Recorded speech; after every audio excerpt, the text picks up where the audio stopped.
Stream Elements says, Scorpwana is now live. Streaming Star Trek Online. Star Trek Online, radio broadcast only, August 13th, 2022.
Don't you know?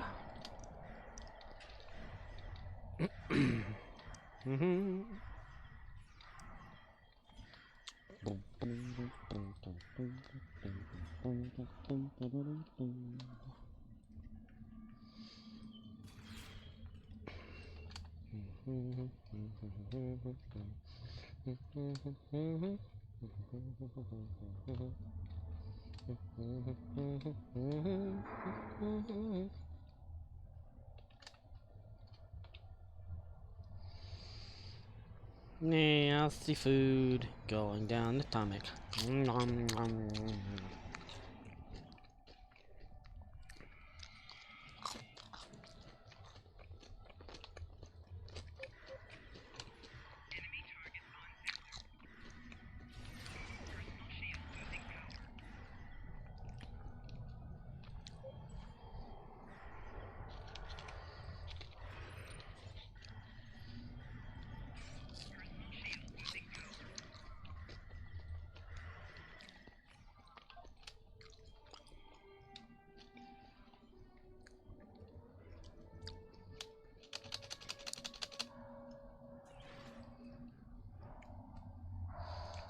Don't you know? farting in public is fun.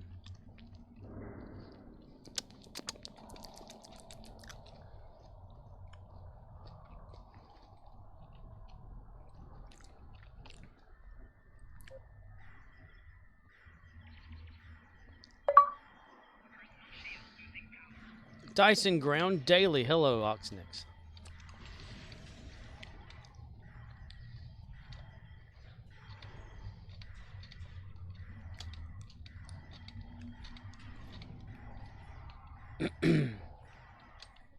OXNYX053 says, morning. Morning.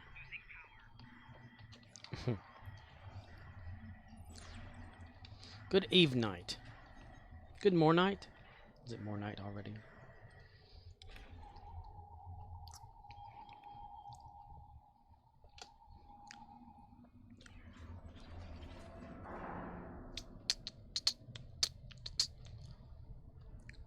See how fast I can go through this mess.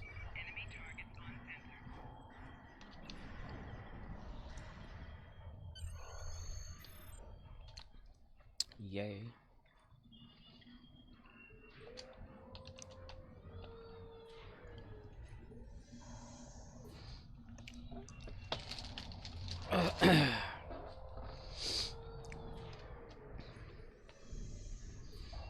I don't think I'm going to allow the mute thing to happen again.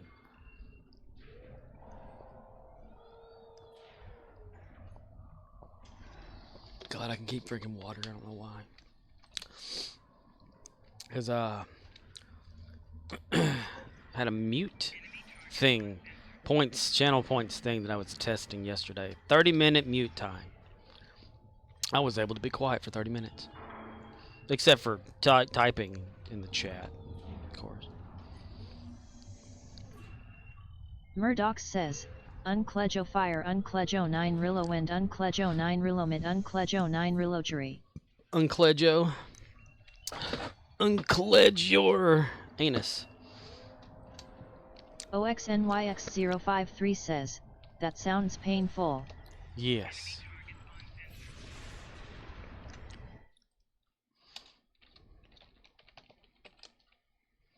Murdoch says, L'Chatu lay L'Chatu rip L'Chatu hike. I'd buy that for $1.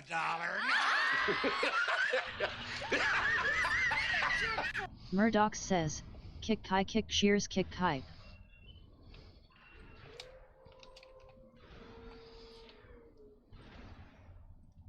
Murdoch says, Judas too high hype sub Judas too spicy.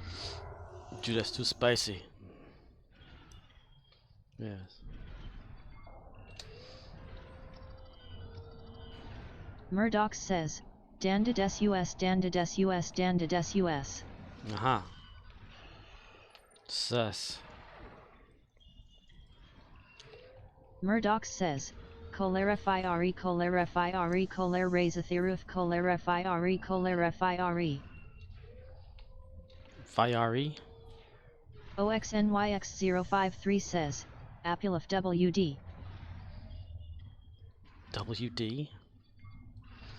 Apulif WD. This radio broadcast of Star Trek Online is brought to you by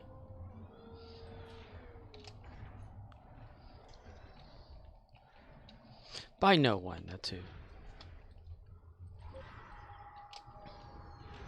Murdoch says, so here I am on a fucking Saturday night, so ready to find a job and move.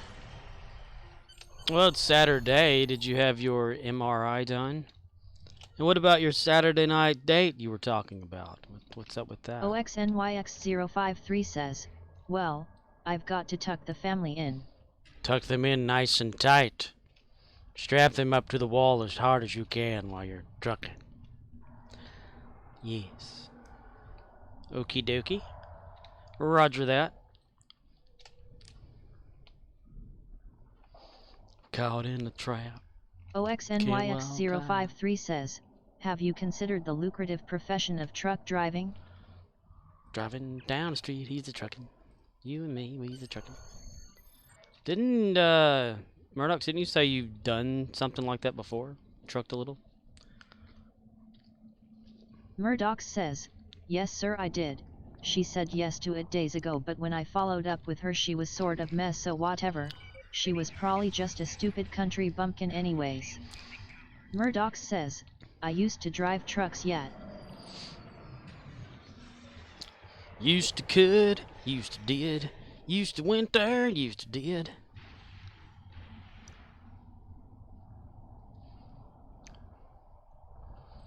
Coulda, woulda, shoulda, used to did.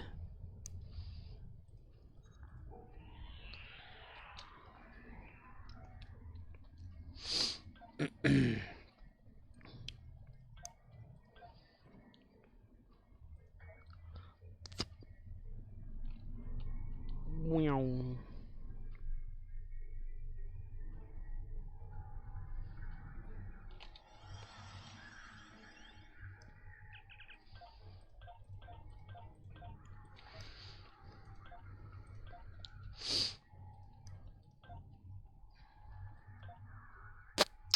Murdoch says, I would go through small cities and take corners too tight. I would watch in my side mirrors and see my trailer tires often run over people in wheelchairs, just leaving a mess behind. It was then at that moment you knew you shouldn't be doing that.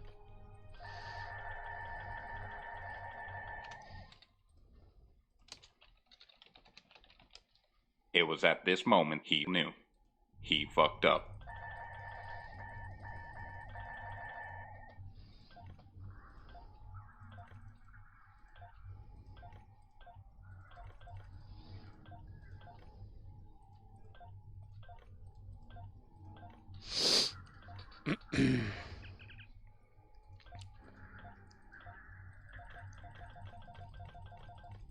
Murdoch says, there were a few times when I was so tired I did just that and would luck out nobody was on the corner.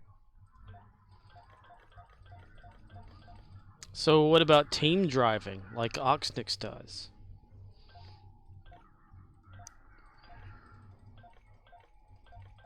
Caught in a nutsack.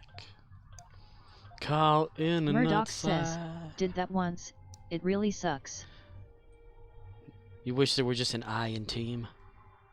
Murdoch T-I-M. says, that's a young man's job. Yar, that be a young man's job, yar. Murdoch says, it's a brutal job. Brutal?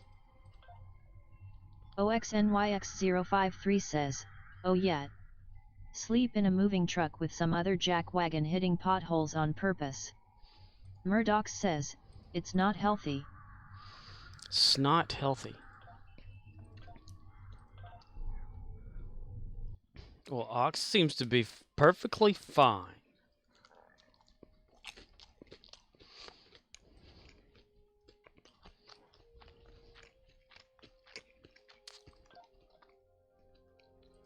What is a healthy job?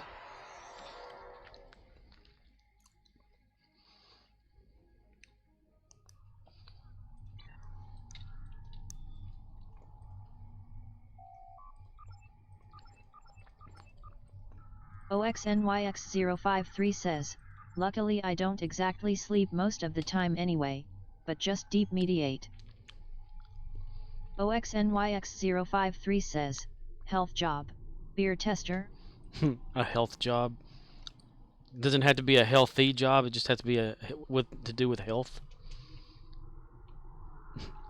Like for kings back in the medieval days, that they have like the testers, the food testers, the drink testers, to make sure that they wouldn't be like just killed and shit.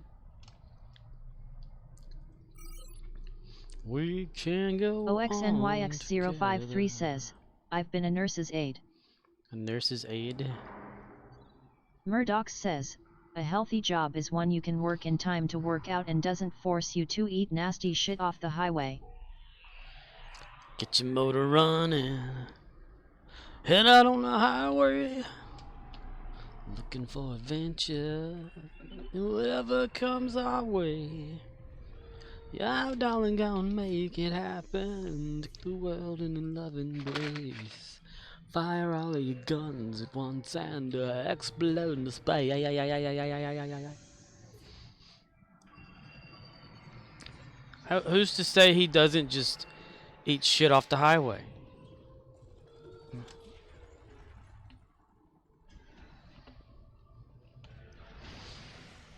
Hey, if buzzards can eat it. OXNYX053 says, I'd make a lousy poison taste tester, as not only do I have a palate that enjoys bitter and high salt, but I have a strong constitution. Ah. So what wouldn't affect you would affect the king.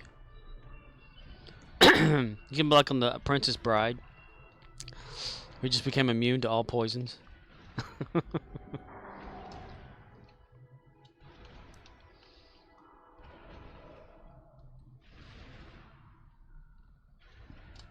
Murdoch says, okay, when you're driving a 53-footer you can't exactly go anywhere. If you pack a lunch it only lasts so long, eventually you have to pull over and truck stops have fast food often, just saying. Murdoch says, and it's the lack of sleep that was rough. Yeah, not getting well-rested sleep. Eating that way, I could see it.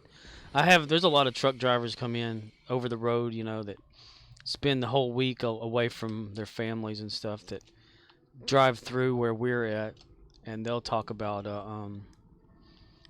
you know, like the rough, like travel and all that kind of stuff, and they'll come in and get some snacks for the road is what they call it. Just, you know, buying anything that they can just grab and go. So yeah, they'll come in there and they'll say, I came in here for some snacks. Like I said, you came to the right place because this store has nothing but junk food in it anyway. And they'll laugh. Half of them are, and they're overweight. There's this one guy that's, he's not. He's about average, I guess. Murdoch says, those snacks are not good for your body. It's not processed well by the body. It doesn't burn easy. One guy just buys peanut butter and bread. Murdoch says, it turns to fat and then you carry around the weight. Oh, don't you know?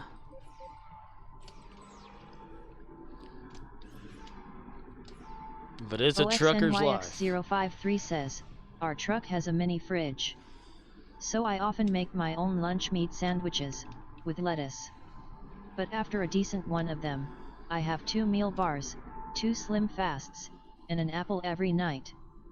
Murdoch says, before you know it you then have diseases and retire early so you can die. Murdoch says, that's good Onyx.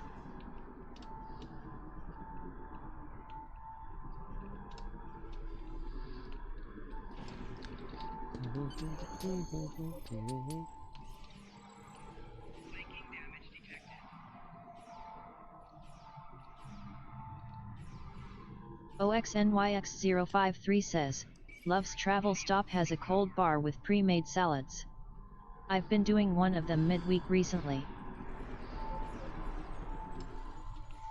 Now, do you choose when to stop, or does your like driving team partner dude stop, wake you up and say, hey, you want something or whatever? Do y'all two get along? Or does it like, you know, like a married couple in there? Yeah. OXNYX053 says, yes to both. And mostly. Oh, okay. So if you stop somewhere at night because you may be like needing to use the restroom at a truck stop or something like that, do you like say, hey buddy, you awake back there or whatever? Murdoch says, yes, sometimes do you wake up with a squash between your cheeks. OXNYX053 says, we both have to take a break. Plus we'll both stop if the other has to go. Nice. I mean, do you kind of plan out, you know, hey, well, here's this truck stop, here's this one. You know, sometimes on average you have to go to the restroom, you know, and you're like, okay, well, we can skip this one, and this one right here is a definite maybe, or something. Or like if you're close to one and you don't have to go right then, but then the next one's farther away, you're like, okay, well, let's go force this. OXNYX053 says, that stupid safety brake thing still exists. Eh. I think it's just crazy they can lock down a truck. Sometimes you have to kill a lot lizard that won't shut up. Just part of the job. There's a lot lizard. Oh god. It just won't shut up. God.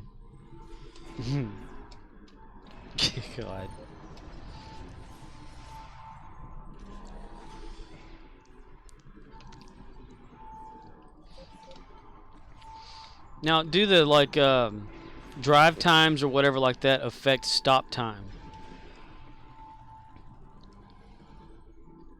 OXNYX053 says, the brilliance of team driving is you typically do not sit long enough for a lot lizard to get to bother you. What do you like, hear this rattlesnake sound coming and that's when you know? Or the chigger sound, you know, from like what that movie Black Snake Moan? Every time they showed Christina Ricci, they'd have that like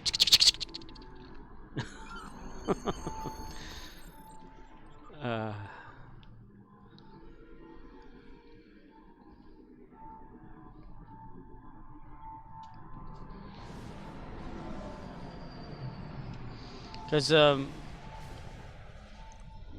one of our Coke drivers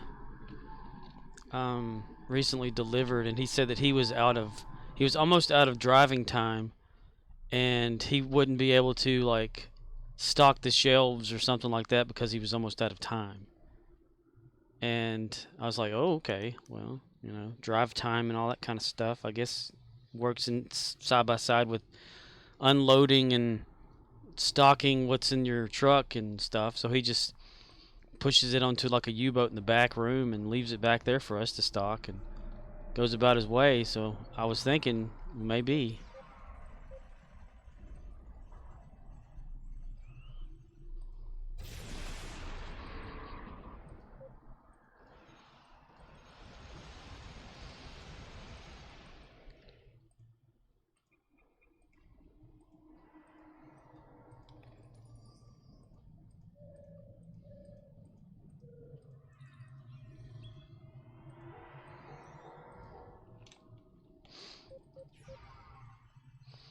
My guy's trying to kill your guy!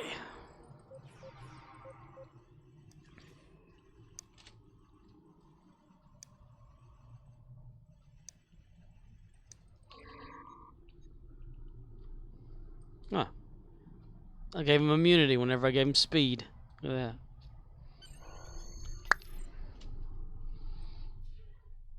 Because I know, like, the Dollar General drivers or whatever, truck drivers, they'll talk about running out of time or whatever, and they'll still unload the truck. OXNYX053 says, you have to consider everything. We follow the current driver is the captain of the ship, but talk through basic routing. As we have like a 97% dedicated, we've mostly pre-planned everything via habit. Wow. OXNYX053 says, your drivers will then sleep there, right? Murdoch says, are you working with one of the big companies? The drivers, like, say, for instance, the Dollar General drivers that are Dollar General, not Warner, but Dollar General, they'll come in and they'll tell us, hey, we're almost low on time or whatever. I need to do this and then quickly go to my next stop. But they'll unload the truck, you know, and stuff. OXNYX053 says, weren't here. Weren't here. But they'll unload the truck and stuff and then get in their truck and go to their next stop, and that's when they've run out of time. But I was wondering, like, if the truck is stopped, does time stop for driving the truck?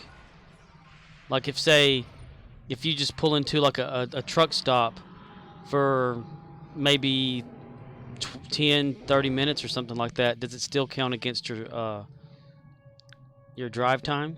Or is it only when the truck is moving?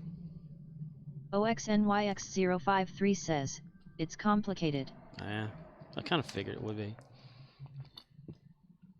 All 3 silos are under Allied control. Excellent work. One of my coworkers comes from an over-the-road trucking company family, and she's tried to explain it to me before, but I get so damn confused. Because she would even tell me, well, it depends. And I'm thinking, what does that mean? I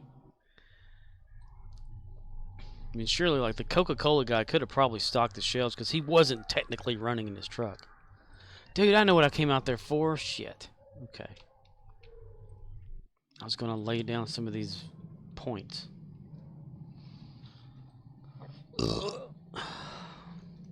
OXNYX053 says, the driver has a 14 hours clock to accomplish all of his 11 hours of driving, but they cannot drive over 8 hours without taking a break.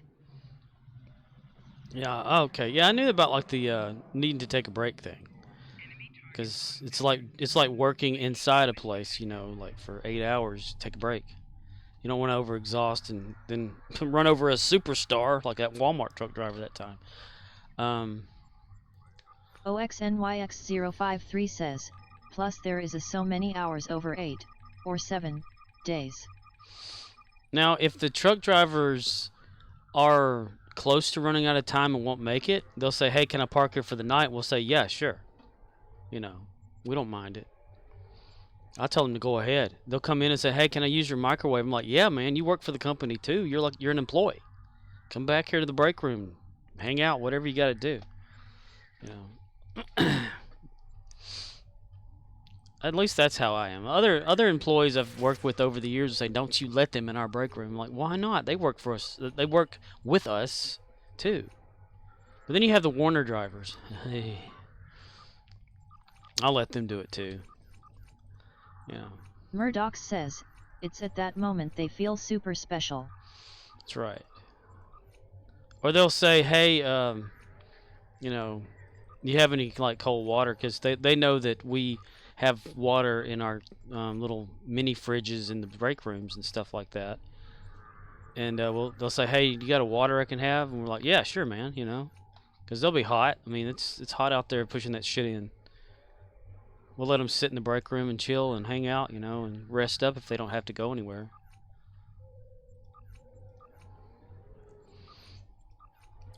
Even have them like, see, we have a benefit about where we're at. Within a 20-mile range is 2 truck stops, like back to back. So you can choose to like stop here, or maybe go another 10 miles and stop at another one. So I guess there's within 30 miles there's 3 truck stops. Well there's more actually. There's 4. Yeah. I forgot about that one. It's kind of relatively new though, so I don't know. I don't know if it's big enough really. I haven't been there actually. But yeah. Back to your stations. OXNYX053 says, that sounds like an 11 or 14 hour issue. Or daily driving limit or daily working hours available to drive. Yeah, usually like the truck drivers that deliver to the store, they'll have maybe 3 or 4 stops to make in a day. But it's weird how they make it happen too. It's like where they drive from depends on the distribution center that's sending out. Sometimes it goes to a different, or it comes from a different one. Well, I think Oklahoma right now is the one we're using.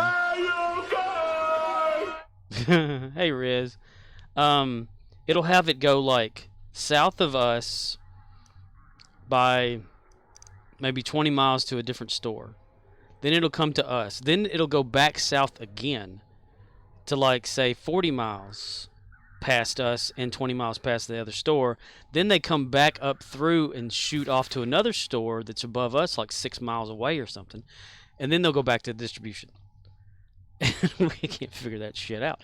We're thinking load the truck up starting at like your least one or whatever You know, like the one that's the furthest away, unload there first and work your way back home. You know, kind of thing. That's how my thinking would be. Murdoch says, Cholera fiari cholera fiari cholera razatheruf cholera fiari cholera fiari. And then. Hey Riz, what's happening? Did you get some walls up today? OXNYX053 says, JIT Logic. JIT Logic. Is that what I have? Like a layman's like way of thinking, saying, well, I know what's better than how people actually plan it? Or is it just screwed up or whatever? Because it happens a lot. We'll have truck drivers come in there upset because they'll come in, they'll say, where's so-and-so at? OXNYX053 says, just-in-time logic for delivery planning. Oh. And then we have like the fresh truck, which is like 11 stops or so. And they'll be zigzagging all over the place. I hate that damn fresh truck. And I know the fresh truck drivers hate that shit too. There was nothing wrong with the way things used to be. We had vendors, had a milk vendor, had an ice cream vendor, had a cold food vendor. Romeo India Zulu says, nope, but had some help unloading the trailer, visited with my cousin I haven't seen in a while. And got a nap in just now. Today was a decent day. Nice. OXNYX053 says, nice. Nice. Nice. Nice. So you unloaded, hopefully into a place where it's not going to get wet or anything, or someone's going to get into. Surreal_claps says, greetings.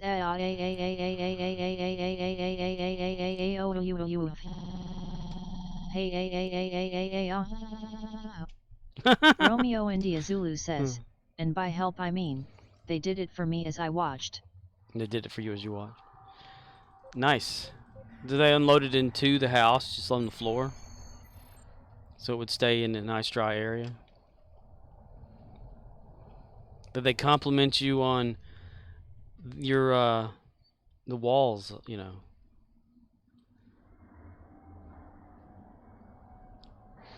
Your OXNYX053 says, and here I dropped my new sofa. On myself.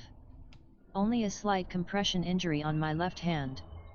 But it was mid-air, so nothing major. Ouch! Surreal_claps says, who's watching the watchers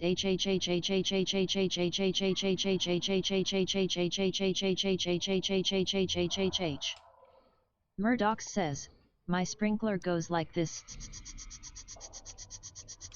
and comes back like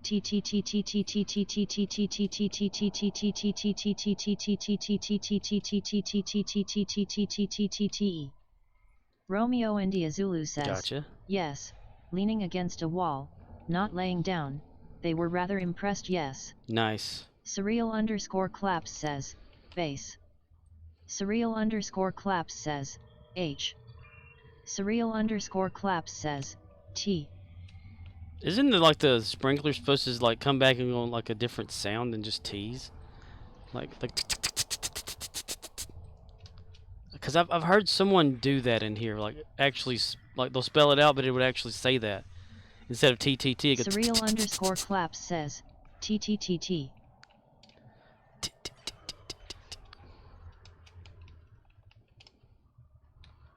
Fun with text to speech is brought to you by Surreal_claps says TSK TSK You know what's TSK so cool TSK about Jell-O TSK gelatin pops? TSK. They taste just like Jell-O gelatin, but they've got a handle.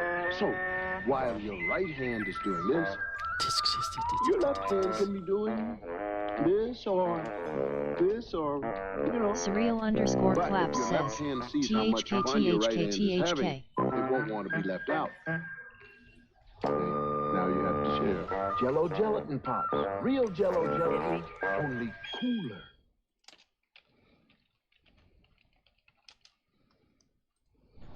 I'd buy that for $1.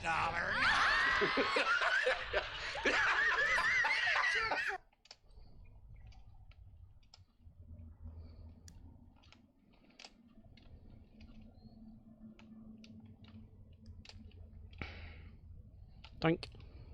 God fucking damn it!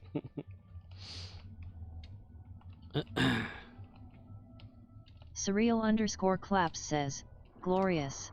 Glorious. Yes, Pinky.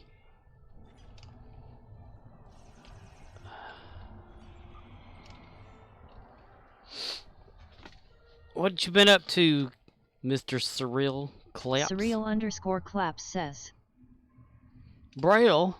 We can't read Braille.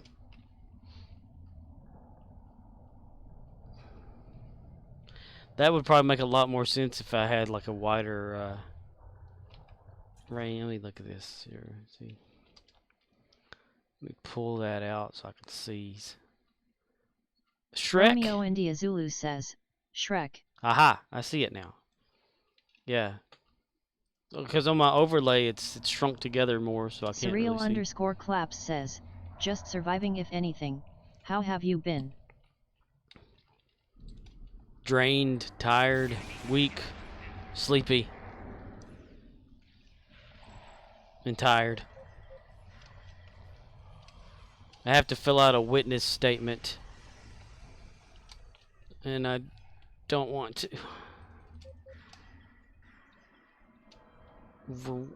Romeo India Zulu says, knees weak, arms are heavy.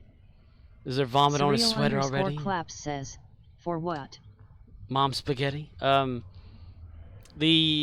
see, what was like earlier this past week. Surreal_claps says, Mom's spaghetti. A customer came in to the store and said, "Hey, could you come out here and look on your sidewalk, please, or whatever?" So I walked out there, and in a little, looked like a baggy thing, like I don't know, like maybe like a Ziploc or sandwich bag that had this white crystalline type stuff tied in the corner of it, golf ball sized in there, was on the sidewalk at work, just on the ground. And so I was like, oh my God, what in the hell is that? So I went inside, and I got the other person working with me, and they went out there and they looked, and we decided, hey, you know, we should call the cops, right? So we called the cops, and he showed up and was asking about it and everything and whatever, and we told him, you know, what we needed. So he came back today, and he said, I just need y'all to fill out this witness statement. You sticked it up your nose again? No. Romeo India Zulu says, did you give it to your manager so she could smoke it? Well, she'd have been excited. No, so he just Surreal_claps says, should have saved it for me, homie. So he just wants us to fill out like a witness statement or something like that. Says, had to test their quality, you know. It wasn't Heisenberg, I swear. Murdoch says, was it meth? I don't know. I was never told what it was, but it was 14.9 grams of something. But it was white, solid white, and crystalline like. It looked like rock salt. Let me have a Diablo sandwich, a Dr. Pepper, make it fast. I'm in a goddamn hurry. Surreal_claps says, please. We got no time for that crap! You son of a bitch. But it looked like rock salt, and that's kind of how it looked to me. I don't know anything about any kind of drug stuff or whatever, but he wanted me to like pull it up on the surveillance cameras and stuff. Of course, we don't have them outside. Romeo India Zulu says, someone got killed for losing that one. Murdoch says, oh crack maybe.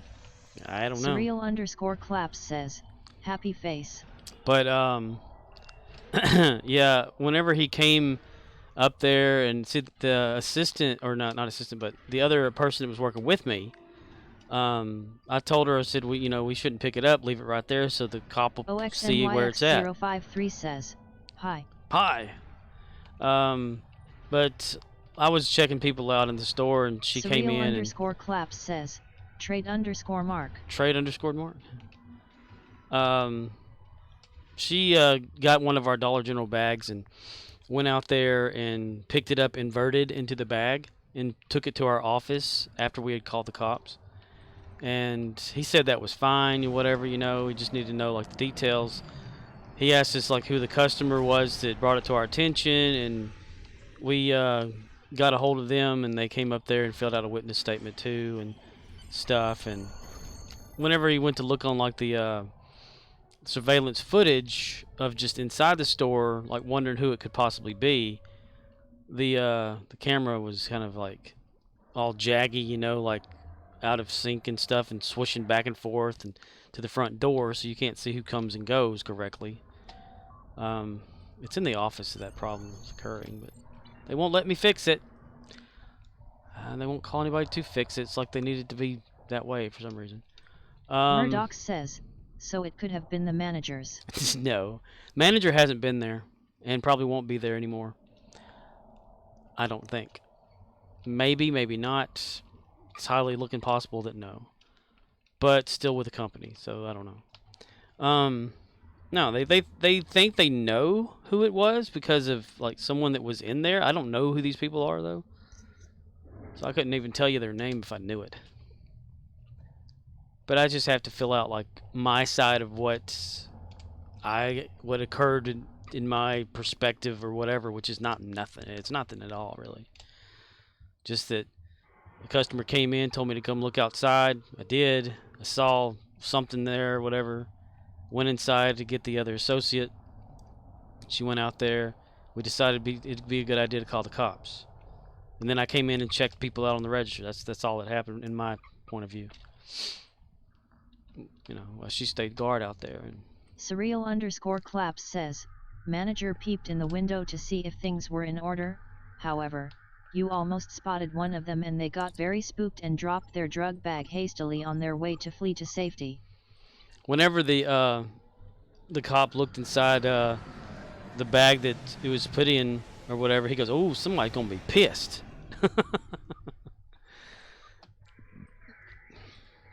So I don't know how much 14.9 grams of anything costs or whatever like that, you know, that would, you know, be a thing. Murdoch says, hey Scorp, can you show me how to do EPA tagging? Last time I tried it was glitchy. Yeah, I Romeo can show you. Zulu says, a lot. A lot.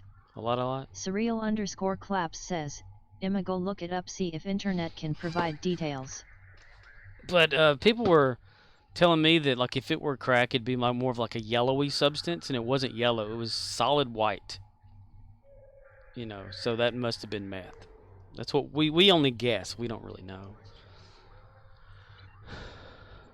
I guess I could do that as Latesha. I mean, okay. Well, let me go to New Romulus. It's just right here around the corner anyway.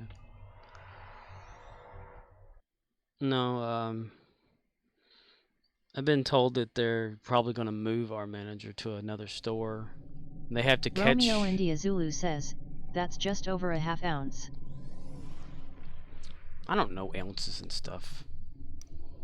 Because I look at a bag of chips and it'll say like 12 ounces and it's a big old puffy bag. I'm like, holy shit, that's a lot. Then you go look at a candle, it's like 7-ounce candle. You're like, wow, that's so tiny, you know. So I don't know. I'm not good with like them kind of figures and stuff. Well, one thing you need to do, Murdochs, is go to the EPO fields.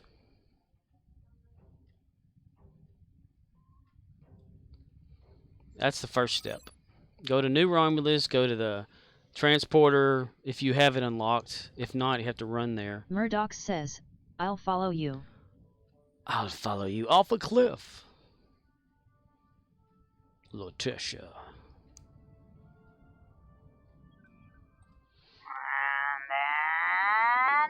Leala.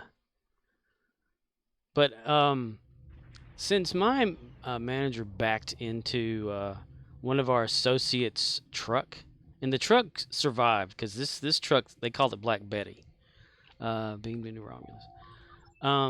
It's like big. It's got a good bumper on it with a winch and everything. So when the manager backed into it and just shattered out the back glass of her oh damn! I've never been here before with her. Murdoch says, it's making me watch the video on this guy, so. Yeah. Murdoch says, I'll probably have to walk, There are too few of us left. Yeah, to I'll fight have to amongst do it too. ourselves. Military I guess I've never action been here should with be our Latesha last before. option.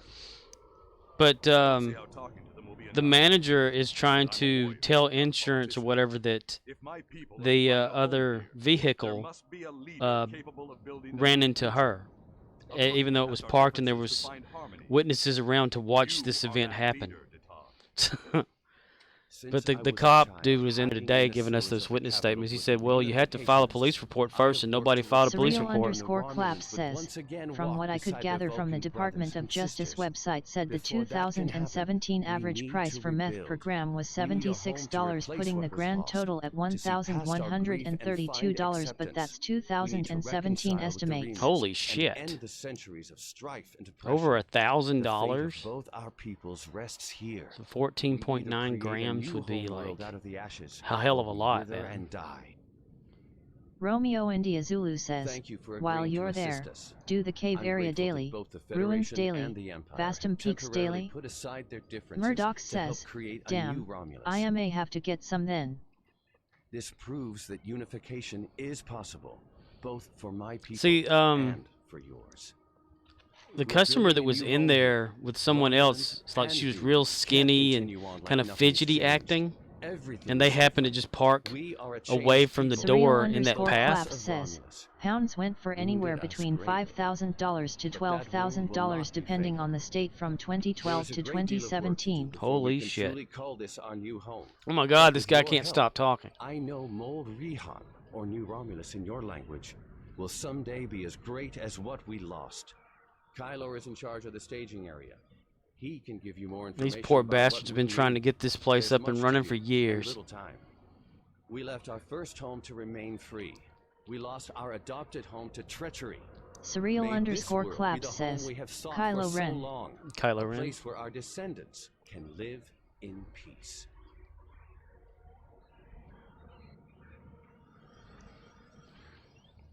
They need to learn how to truck Kanye better than that. 1 hour later. That was perfect. Okay. Gotta figure out where the hell we are. Okay, alright. Surreal So underscore I guess clap says, can't use the LMAO. transporter. But we do need to like obtain clearance to use the transporter pad, so it's best to do that anyway. That way it's recognized we can document our transporting. So if we click on it, even though it's not going to do anything, you know, like we only have a staging area, so we can beam right where we're at, and that's all we can go to right now. Okay, so here we go.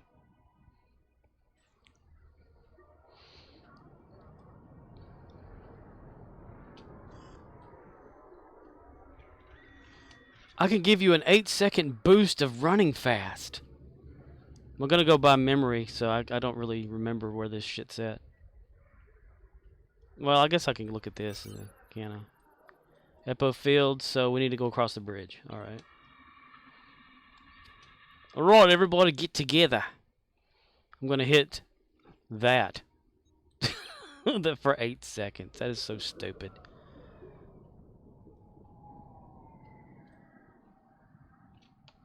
I'm going to wait.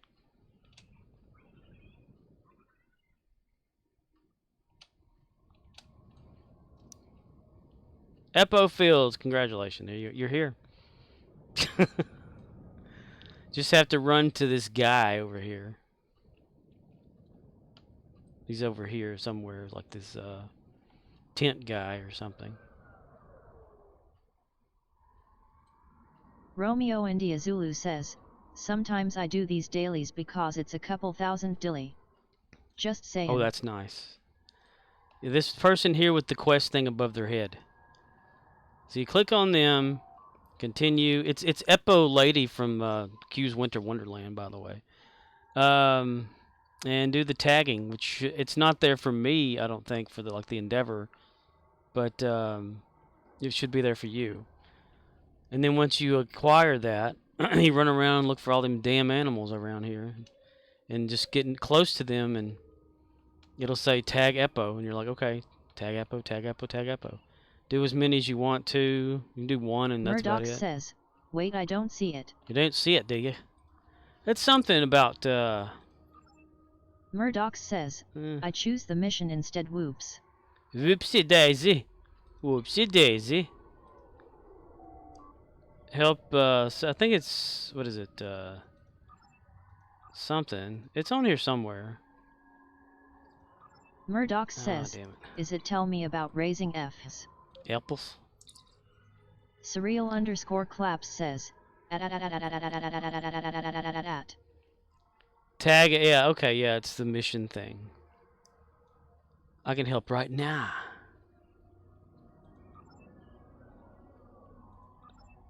Okay, yeah, there it is.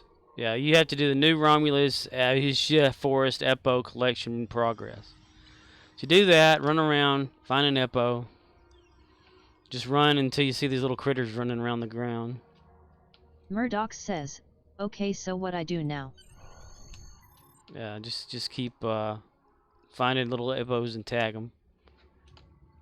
Anytime you see a little guy running around. Surreal_claps says, my ROFL copter goes swa swa swa swa swa swa swa swa swa swa swa swa swa. You just have to find these little things. They're ever fucking where. They're hiding in the bushes. They're hiding in Blanset. Romeo India Zulu says, Epis, My rifle copter cuddly goes AMD swa friendly swa swa Epis. swa swa swa Don't you swa want an swa. Epa, friend? Don't you want an Epo friend? Epos. Cuddly and fucked up looking Epos. Murdoch says, it's not giving me credit. At all? Like if you go to a tagger?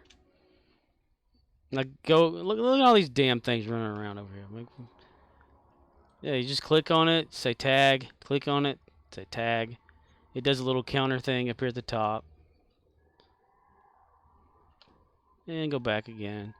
Murdoch says, Tag. I mean the Endeavor Boar. Murdoch Bar? says, bar. Are you done with the tagging? Romeo India Zulu says, doesn't it just give you credit at the end? Yeah, yeah. Once it's over with, that's when you get the credit for it. Murdoch says, no. Romeo India Zulu says, I haven't done this endeavor in a while.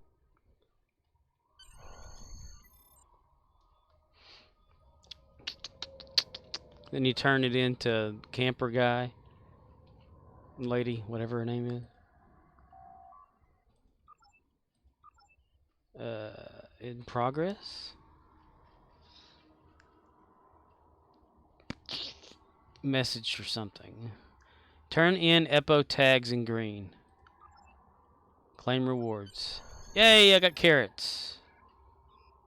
Murdoch says, okay, got it done. Sweet. Yeah, it gives you a bag of Murdoch carrots. says, thanks. You're welcome. Yeah. What does hers look like right now? Okay, what is this daily things?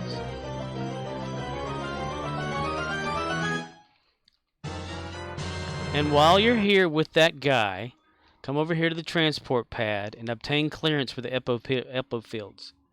That way you can transport directly over here. Okay, what were you talking about, Riz? The caves or something?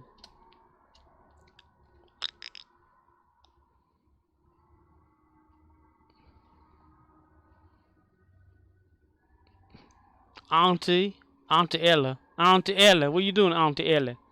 Come here, Auntie Ella. Murdoch says, that's a cool outfit. Who? Murdoch says, which one is that? Romeo India Zulu says, so there's like 3 or 4. The cave area, 8 lay water area, Vastum peaks, and ruins I think, have dailies for Dilly. This is just the red angel suit. I think it's unlocked in the discovery, what do you call it? Reputation? I figure if you have the armor, why not actually visually have it? Borg transwarp conduits in this system. The Borg are short. The Borg of this, the Borg that, the Borg are fucking the Borg. Oh my god. Murdoch says, yeah, I was wondering about that.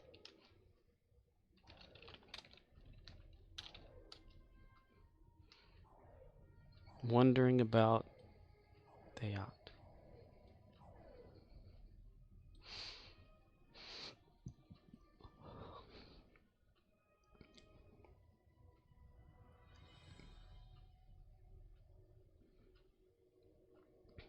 You gotta remember, this is gravity person. So I can damage people without having to shoot. That's right. Kobayashi tomorrow. This is the Surreal Kobayashi. _claps says, Gravity Falls. Gravity falls. Gravity fails. Beverly Hills.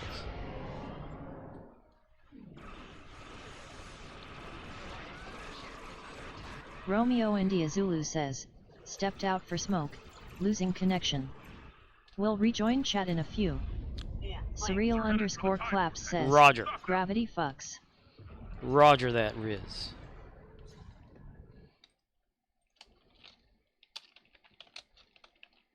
Scorpwana says, Roger Riz.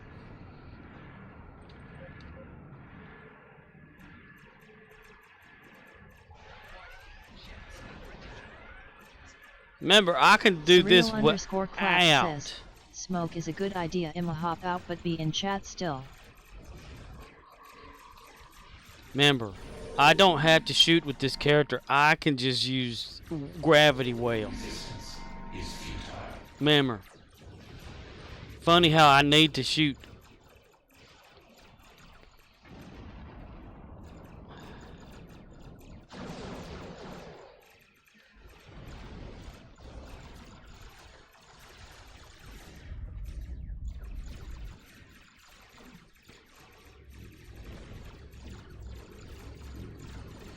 It's weird how beam weapons are like bolts of like cannons, but they're beams.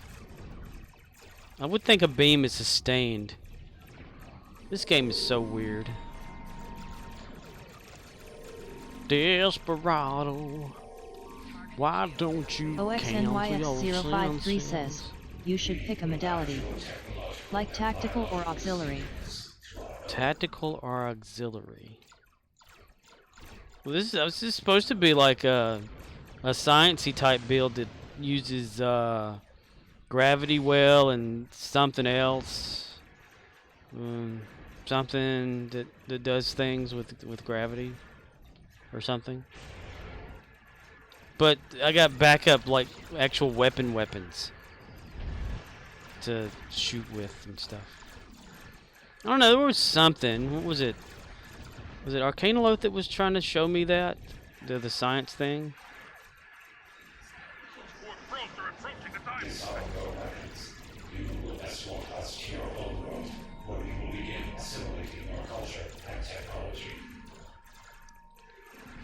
So I was so damn confused about this science build shit. I thought this is Star Trek. Don't you usually shoot weapons at enemies instead of like, hold on, let me make a gravity well. Hold on, let me cook up a new recipe for a gravity well. That'll be real tasty.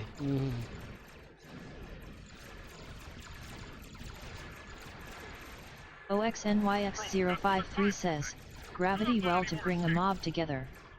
Then charge particle burst to kill the mob with the secondary deflector's radiation PROC.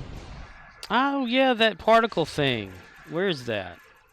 I'm supposed to have it. Charge particle burst 1. Okay, there it is. I can't remember this shit. Fly by the seat of your pants type captain. I'm not a thinker. Captain. And I'm in the not Discovery either. The Discovery, not a legendary ship, that's for damn sure.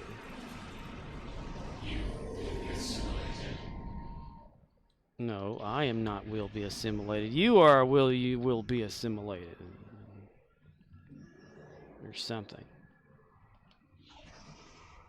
Oh, it's the Valor. Hello there, Valor. How are you?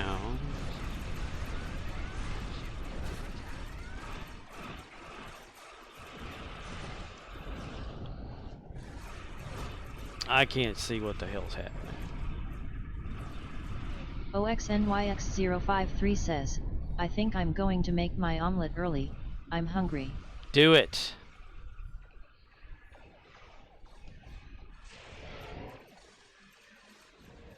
I'm gonna have a Discord channel Cooking with Oxnix. Recipes of Oxnix recipe. Chapter 1, Issue 5, Section 5. Today we're going to talk about the pudding. If you want pudding to be tasteful and delicious, you're going to need to get more milk. I don't know what happened.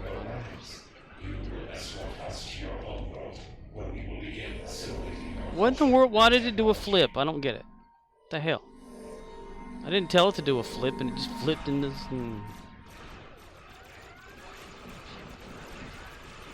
I forget, this is not the Discovery ship. It should not be able to do that. Unless the Glen. It's the Glen, right? This is the Glen. Yeah, it's based off the Glen. The scimitar has been destroyed. Scimitar, scimitar. Okay, leaving map. I need to take her back to Dyson. Or either leave her wherever she's at and continue with my people, because under... oh, there's a red alert on here.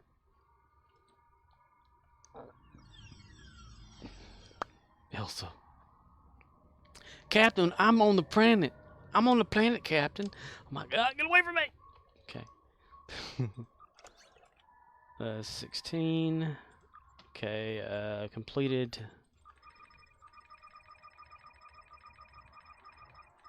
OXNYX053 says, for pudding I'd use 1/2 and 1/2. Half and half? 1/2 and 1/2 of something, of an omelet? Now what's the deal with custard, right? My dad was always this custard pie person. He loved like making pies, and custard was one of his favorites, and I never could figure out what the hell custard is. And for that matter, how do you make just pudding, you know, out of just stuff? It's it's so much just to do things with it. You can't figure it out.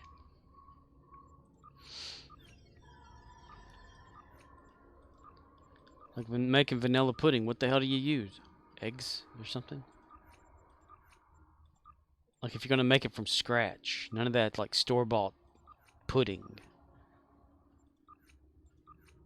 I've never just made something like that before. I mean, I tried to make a pie crust once out of graham crackers and used the wrong flour. I didn't know you weren't supposed to use self-rising. So that shit went everywhere. Okay, I'm going to swap over to... who's next? O'Neill? I have pictures of it, too. Back when I tried to make a lemon meringue pie by myself. The meringue came out perfect, though. It's the first time I ever did meringue. The pie crust and filling, though, that's what messed up. It's insane. It was backwards. Everybody said, well, how'd your meringue turn out? I'm like, it did perfect. They're like, that's weird. I'm like, why is it weird? OXNYX053 says, pudding, cream, heavy milk, cornstarch, egg whites, sugar, butter, flavoring. But there is a technique. Ah, see, that's that whole preparation thing you Murdoch gotta do. says, just add some giz to spice it up. Some jizz. Add some jizz to spice it up. some DNA.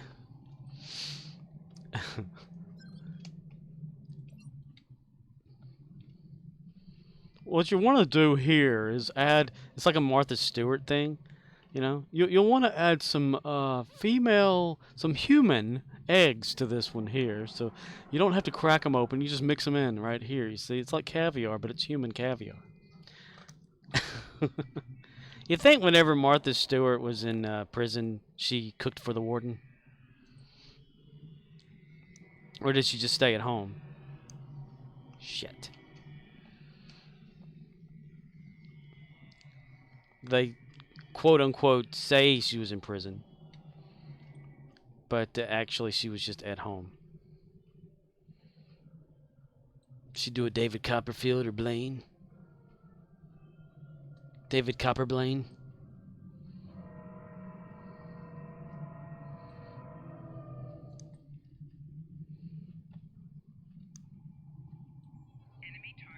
Enemy targets on sensors, Captain. Damage detected, Captain. Form of a hawk, Captain.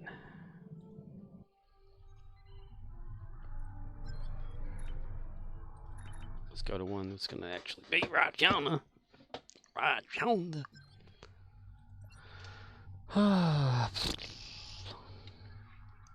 Get to go again tomorrow. Hopefully, the associate I was working with tonight, she got sick, said she wasn't feeling well all day, stayed up last night. She threw up this morning. Came to work anyway because we're kind of understaffed as it is at the moment. And she held on strong up until about like an hour and a half before we had to the store was closing. So she had to call in someone else to work the rest of the shift. And I hope she's feeling better tomorrow. I hate to see anyone sick at work. Then I'm like, why the hell am I there? No. Why in the hell? Why in the hell are we there? Shit. Okay, let's draw them back in.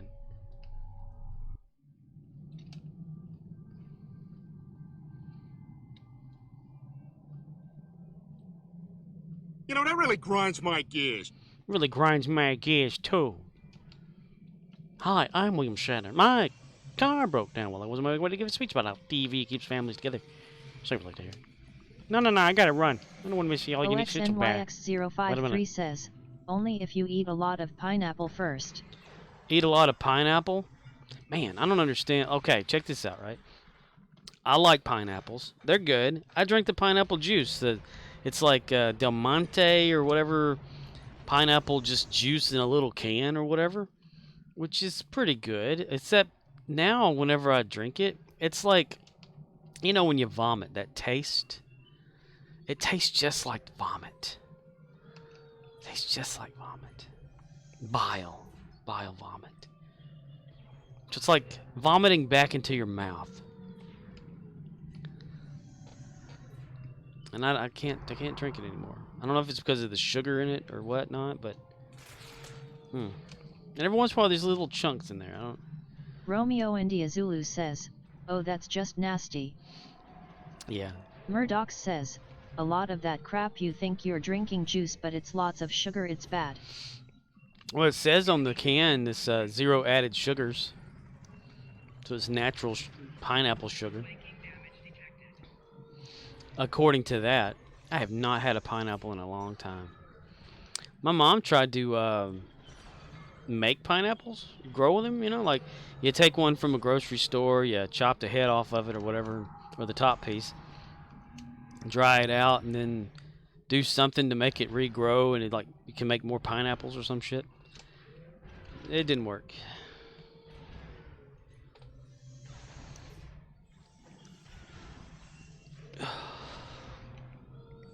Fresh fruit would be good. I miss fruit.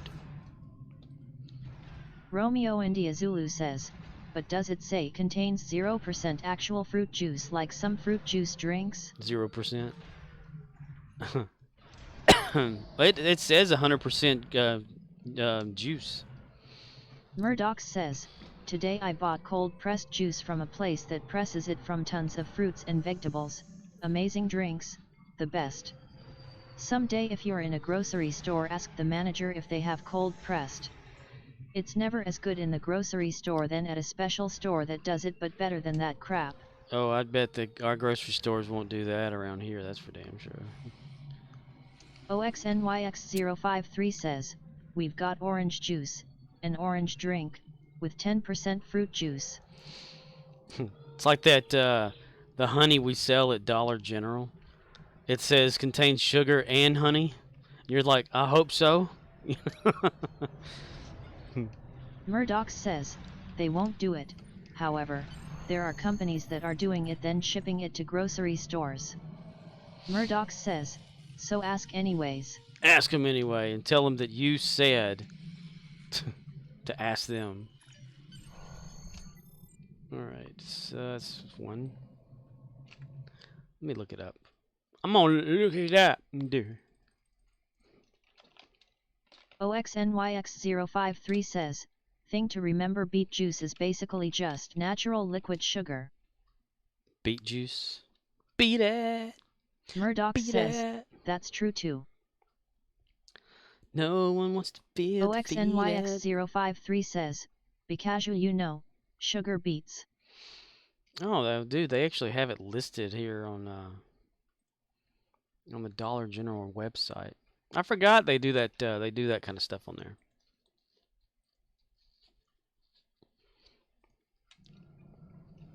Let's see.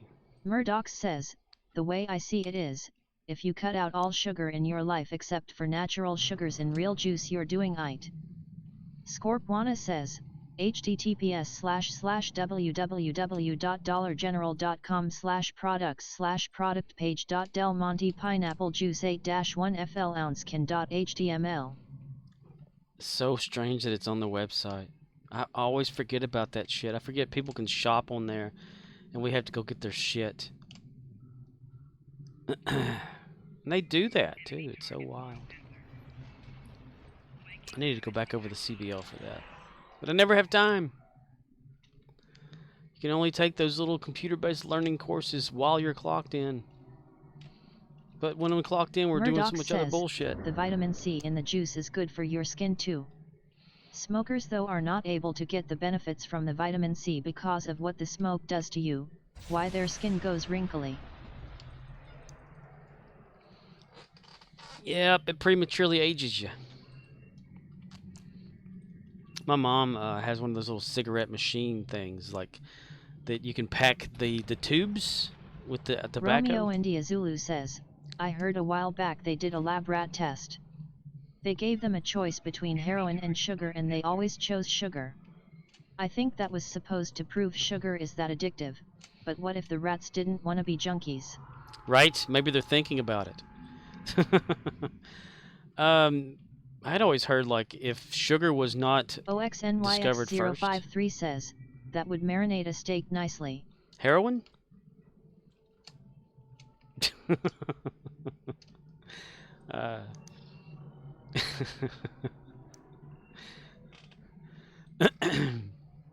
That juice. Yeah, if sugar was not found first as a sweetener, they probably would have used Murdoch something says, else. You a funny man, huh? You a funny man? You make laugh. You make joke. Understandable. Pardons. And now for a final crowning touch to this case. Take a bite.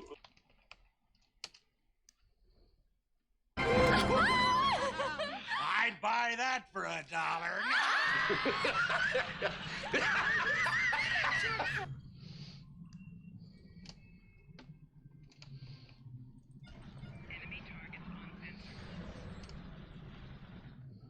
Murdoch says, love it.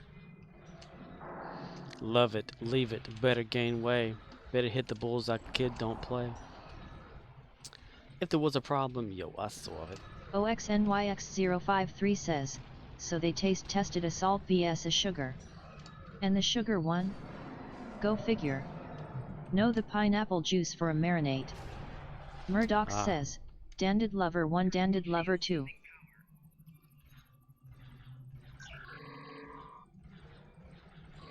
Get out of the damn way, Elijah Walker.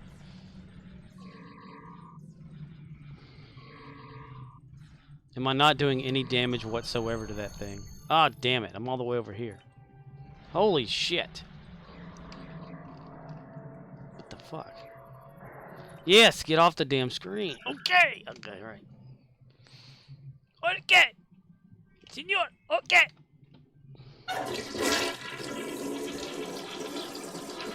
For real, right?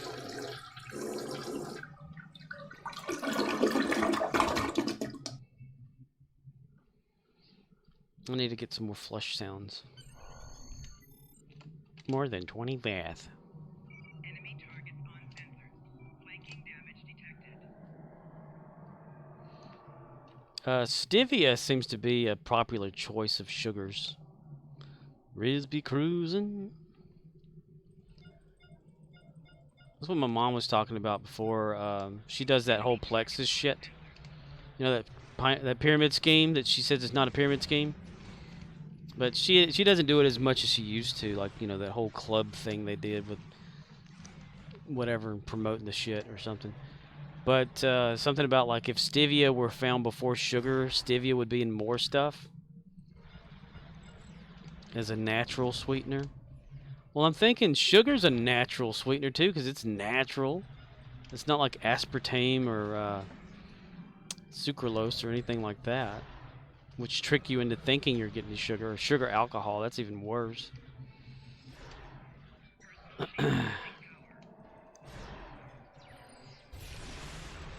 Murdoch says, so Scorp, I was watching Dandy's stream yesterday and she had this game up. Basically she could add some basic part of a song, but the people in chat could spend bits to play a pad, melody or other part that would then play in the song, so people would take turns orchestrating it.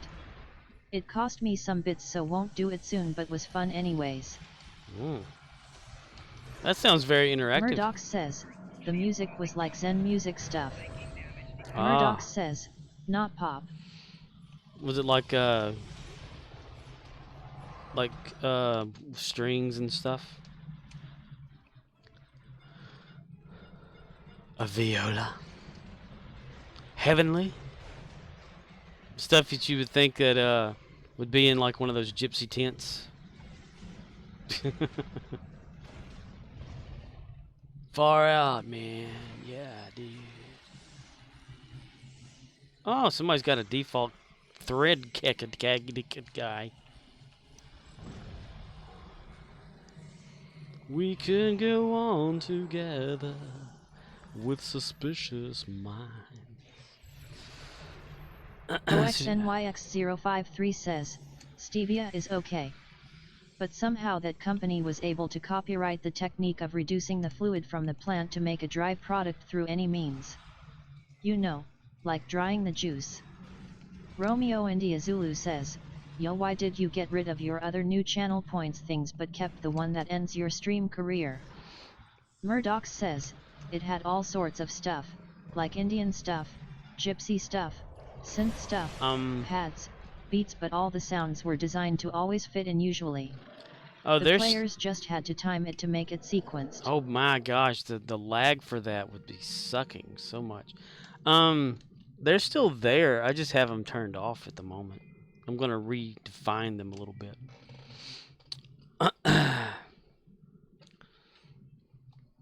Like, instead of just muting forever, maybe muting for like 10 minutes. I don't know. It's just a thought. So I took it off of there. I need time to do something with that shit.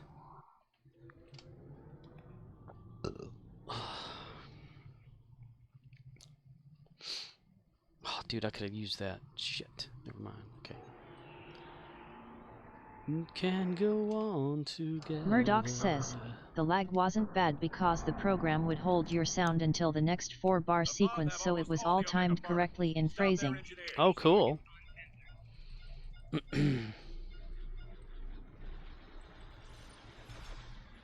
So that's a very interactive, creative streamer right there. I like that. So this what I'm doing here, this is not creative content. This is just playing. Look at, okay, I spent most of the time shooting that one Rex. Barely shot that one. Says, and the random emote unlock should be less than the unlocked choice of emote as well. They should not be the same price. Random emote unlock.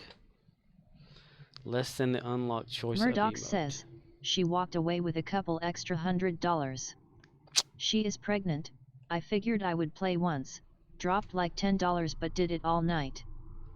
All night long? You were paying the stripper all night? I tried to make all my stuff as cheap as possible.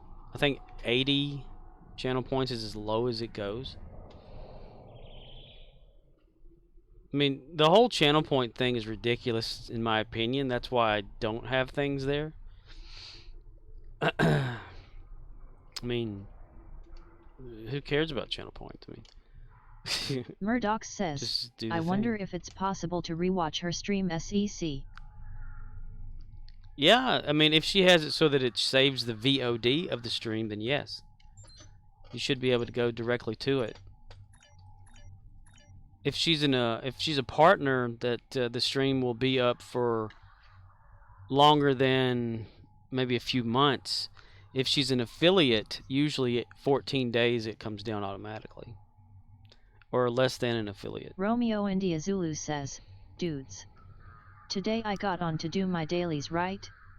Well, one of my guys was still on Dyson from last night. We had 2 instances and 13 total gamers down there. I think people are waking up to the idea, as I did thanks to you, of doing a run. Wow, people are going to Dyson. That's nice. Dyson's the place to be, yo. There's probably somebody else, I don't know. So are you saying you like you going make them 053 says, they are both 80 points. Make the choice of emote 200.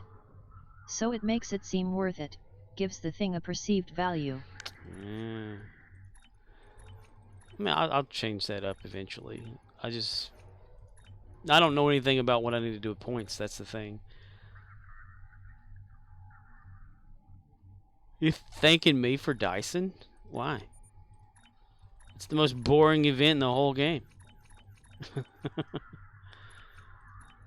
It's the most relaxed, boring event. I love it. If you can run Dyson ground and not die, you can pretty much run any ground in the game. That's my opinion. Like, if you come to Dyson whenever you're like bringing up a character and you keep dying, that means, you know, you need to work up and get it Romeo better. India Zulu says, I don't use all 6 or 7 of my more played guys, but 3 or 4. Because it's faster than doing 6 TIFO. OXNYX053 says, because the random emote will unlock one you've unlocked. Ah. I need to think up some of those badges things. OXNYX053 says, Kobali Prime Ground is harder than Dyson. Yeah, the Vaudoir are tougher. That's for damn sure. That's why you have to like go through the Vaudoir thing and get the ground dude to make them easier to kill. But if you can't make it through like Dyson ground, Murdoch you got says, some issues. Okay stream, after the stream tonight watch this at 41 minutes. You will see my name pop up to play certain parts. https://www.twitch.tv/dandidoizit/videos/15603414887. Romeo India Zulu says, oh, I forgot about those. Murdoch says, mean tea to say Scorp.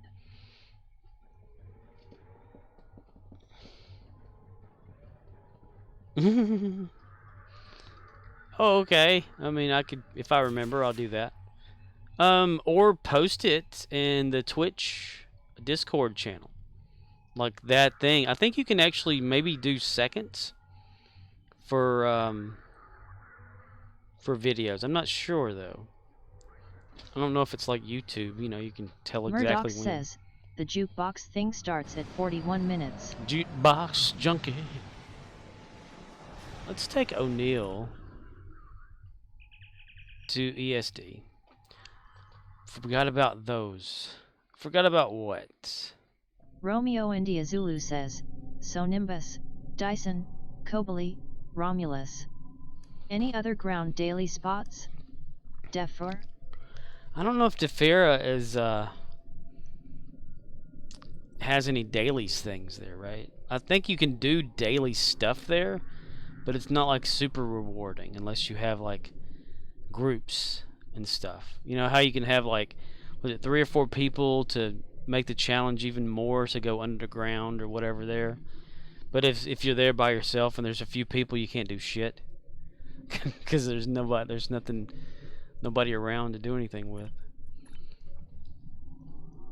So yes, while there are some dailies, they're not as rewarding because I think you get like, what is it, those little parts or something to go over to the workbench to have somebody make you like an armor or some shit, but that doesn't work all the time because it's broken. I mean, you still get like marks and stuff, but it's not as much unless you do the super Romeo group. India Zulu says, gotcha. I don't use the parts, I sell them. You sells him? Wait, Yes, McManus. But no, what is it? It's the something or whatever's you get from doing the ground, and you build up so many of them that you can go over to that workbench thing and make like weapons, armor, shields, or something. But it doesn't work sometimes or all the time or whatever. I've had it work for me twice. The whole like time, because I spent a big chunk of my time over there. Oh shit. Okay. Yeah, abort that one. Who cares? I spent a chunk of my time of my main character that I have now over there building up points or marks and shit for things back in the day. Romeo India Zulu says, totally not worth it. Not like I'm crafting some awesome epic super weapon. Right? It's something. I'll go over there and look at it real quick. Not with O'Neill though. Well, I don't know. O'Neill, let's see. No, we won't do it with O'Neill. Oh, wait. I need to make sure that I did this. Yes, I did. Okay. And change character. We could go on together with suspicious minds. Suspicious minds.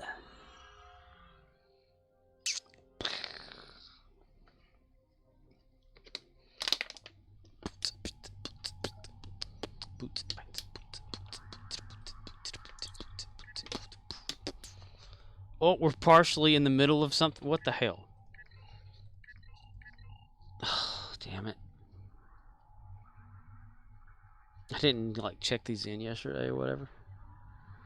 Calling reinforcements in progress. Capture vault points in progress. Son of a bitch. I didn't clear them off yesterday. I don't need their permission to exist. I exist in spite of them. For real, yo.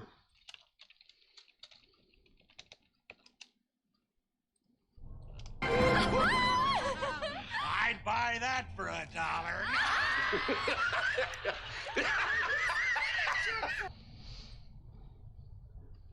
RoboCop.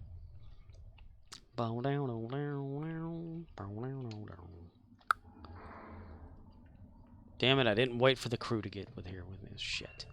Now they're stuck in Dyson. Over.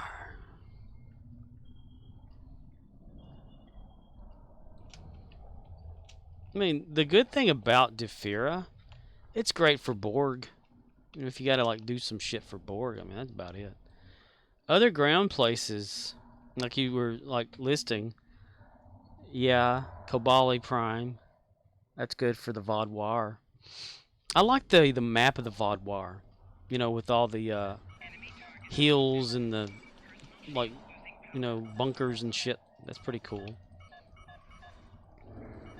There's a lot of stuff to do there too that you don't even really have to participate in. You just run through there and you're participating in somebody else's shit.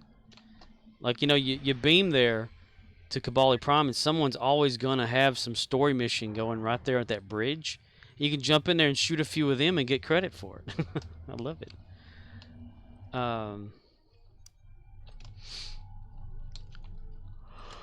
Shit, I didn't mean to do that.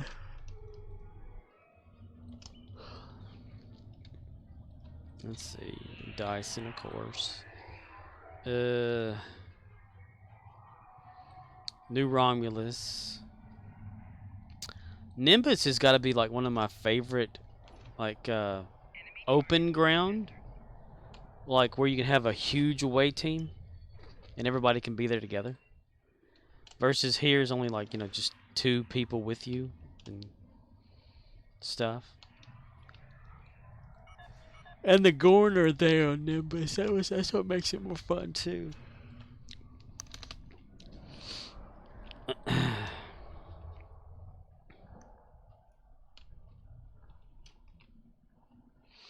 Of course, I don't know why, like, the Gorn aren't on that fake planet that's created. The one, what is it called? Edrin 4? Romeo India Zulu says, well Romulus you only get one, but those dailies don't necessarily involve killing. Right. You know, it used to say for the Endeavors, like, if it was like the big one, like 60 Gorn, it would say kill 60 Gorn. But if it was the middle one, the blue one, it would say like defeat 20 Gorn. Defeat versus kill. I don't know if they've taken kill out. I can't remember.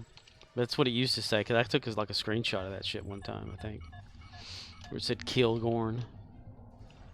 I thought that's kind of brutal to put in a game. You don't kill anything, you unconscious them. It's like you vaporize some of these, Voth here, and then they get woken back up. Ooh.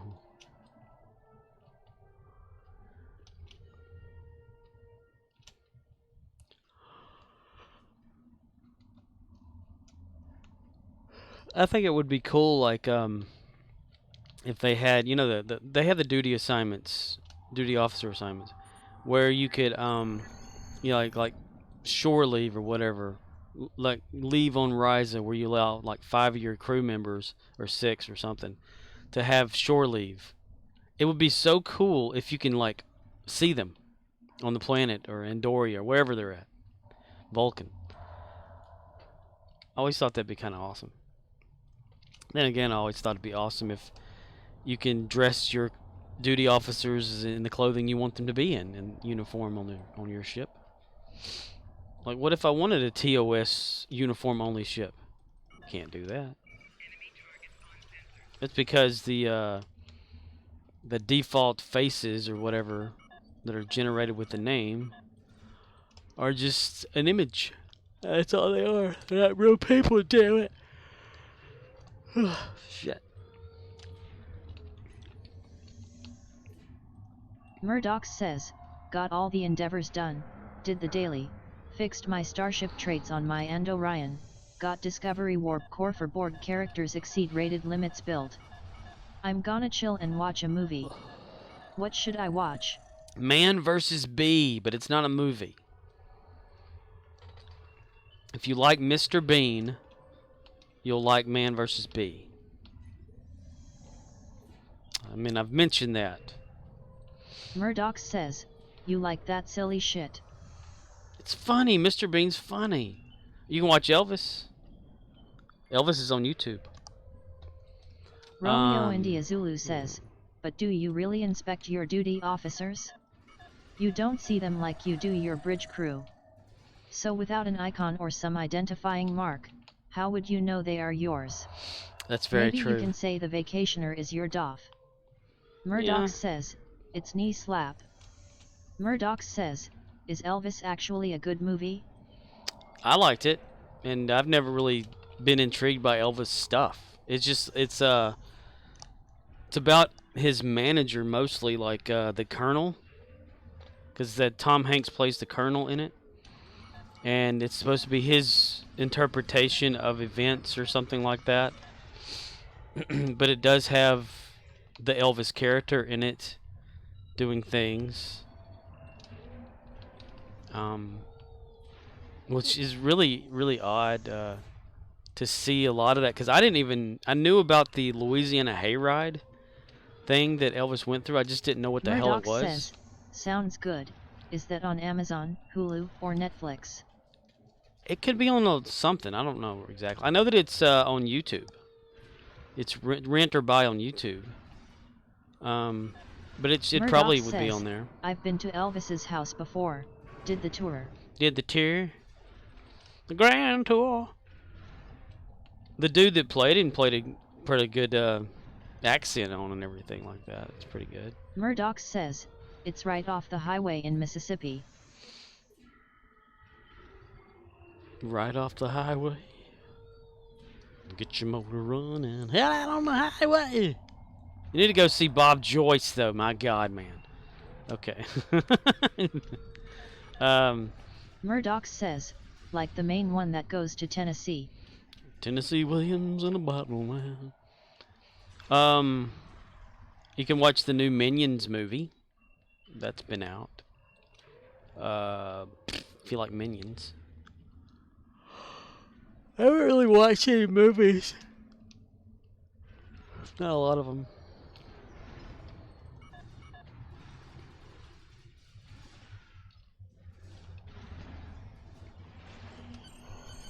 But the Elvis movie is like over 2 hours and 30 minutes long or whatever too. So you got to factor that into any.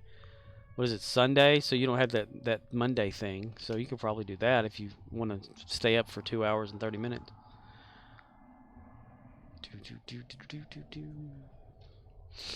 I don't know. I like Mr. Bean, Monty Murdoch Python, says, that kind of thing. it's a long one, hey. Yes. And the associate that see, one of our associate, the assistant, went and watched it with her mom and sister, and they came back and were going to talk about the movie, but an associate said, "No, don't. I don't want any spoilers." We're like, "It's Elvis Presley." I mean, if you don't know about Elvis Presley, I mean, what the fuck, you know? And I said, I said, well, at the end of it, she goes, "No, don't tell me the ending." I said, "He dies." She goes, "I told you not to tell me the ending." I'm thinking, it's based on his life. Hello? You know. Even though I swear that Bob Joyce guy, I mean. But anyway, Elvis died. Let's say that. Elvis died. Bob Joyce was born. Murdoch says, Mr. Bean is a British sitcom created by Rowan Atkinson and Richard Curtis. British sitcom. Nuff said. But it's funny. Mr. Bean is situational comedy done at its best. He runs that guy in the three-wheeled vehicle off the road all the time. He drives a car on top of his car with the broom handle. It's Mr. Bean, man. It's Mr. Bean. Murdoch says, also known as a goofball. Bean. What about Monty Python? I mean, they're British. Doctor Who. If you've never watched Doctor Who, and if you don't like Doctor Who, oh my gosh. Doctor Who, man. I can't wait for that to come out. The new Russell T Davies taking back over Doctor Who. That's going to be awesome. And he'll fix the shit that took place in this previous Doctor. Again, I didn't have any trouble with the Doctor being a woman. It was the writing, the story, that was a piece of shit. Thought Jodie Whittaker did a good job playing a female Doctor. I mean, I felt the energy of the Doctor by her portrayal. Just didn't like the stories.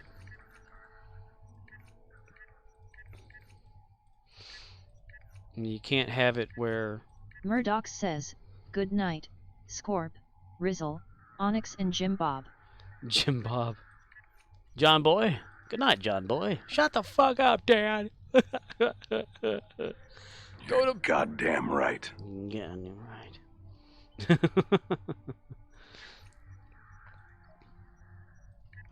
Man, there's only one episode of Saw left. Romeo India Zulu says, Peace Vulcan _ salute. Salute. Peace Vulcan _ salute. Jehovah Kaidu. Good night, Murdochs. OXNYX053 says, for some reason instant mashed potatoes amaze me. Isn't it so true? Dude, we got the, it was shown to me today. Their Hungry Man version of, hash browns. In a little tiny carton, like an old style milk carton or whatever. Or like a goldfish milk carton. And let's see, I want to go to Defira. And on the back of it, it's about like maybe 8 inches tall by 4 by 4, you know, like four deep, 4 wide. And all you do is add water, and it's like 5 servings. And all it says on the back is like water, some little like vegetable oil, a skillet and a spatula. OXNYX053 says, begin from the 70s. I remember when instant potatoes tasted like cardboard and linoleum. I remember instant mashed potatoes tasting like shit. But now, yeah, dude, the Idaho instant mashed potatoes are so awesome. And they make so damn much. It's amazing. Okay, it's this thing over here is what I was talking about, Riz. Whatever this is. This Talk to Federation research scientist. Where can I find materials? Back. Let me see your recipes. It's this thing. Where you create all this bullshit. With the parts that you get or something. But it never seems to work. You can like have all this stuff and click on it and nothing happens. You hit fabricate, nothing happens. OXNYX053 says, the old ground crafting area. Yeah, this thing. I mean, I've made it work like maybe 3 times, I think, throughout the whole time I've been playing. And that's it. I think this is the first time Jim Hadar Kirok's ever been here. He's scared. He's a Jim Hadar. No, he's not. He's not scared. How many people are on this thing anyway? 3 people are currently in this area. So that's why it's hard to like team up for the hard things on here, like the difficult things to do. And nobody gives a shit about being on here. Okay, I did all that. It's great to do Borg though. OXNYX053 says, so do you have the project in your R&D crafting area? Like in ground gear or kits and mods? Project? I have nothing in Jim Hadar Kirok. See, nothing. I got them all 15. I mean, like down on the planet, there's like those little things you get from defeating Borg, and you put them all together and make shit. I've had all of it together and clicked on it, and nothing happens. Then I read about it actually being broken. So okay, that every once in a while you can reload the map, and eventually it works. Part of their spaghetti code. Ooh, Endeavors is flashing. Ooh. I'm going to go for that because I want to try to get all of those that I can. What's left of space? Just exotic and that's it? Yeah. Exotic damage space only has 2 more left and I'll have exotic completely. I'm currently at 430. Okay, character change.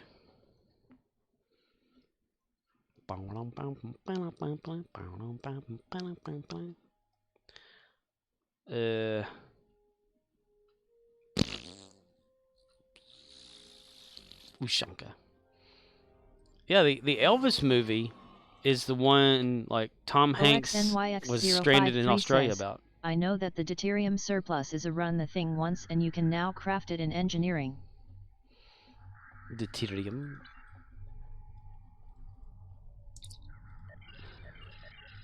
Yeah, those things come in handy. I always forget about them. I think, well, what is it? The one where you're like, it's like Chula or whatever, you know, that Klingon versus Klingon. You gotta make them aim at your ship and they fire or whatever, and you gotta carry the bomb over somewhere or whatever it is, or something like that. That's a good one to have those on. Everybody's rock your bodies. I wonder how it's determined who gets on what side of you. And what's the deal with underwear? Man, I gotta get some more pants. Romeo India Zulu says, new sound request submitted. A new sound request. I'm eager. OXNYX053 says, Days of Doom. Days of Doom. Yeah, where you, Jaula! Or whatever her name is. And they're like arguing with each other, and you're like, the ship is targeting you. Fly over to so and so, whatever, and knock out their whatever. You're like, okay. New sound request. I want to go look. I want to go look. I'm a Toys R Us kid. I don't want to grow up. I'm a piece of shit kid.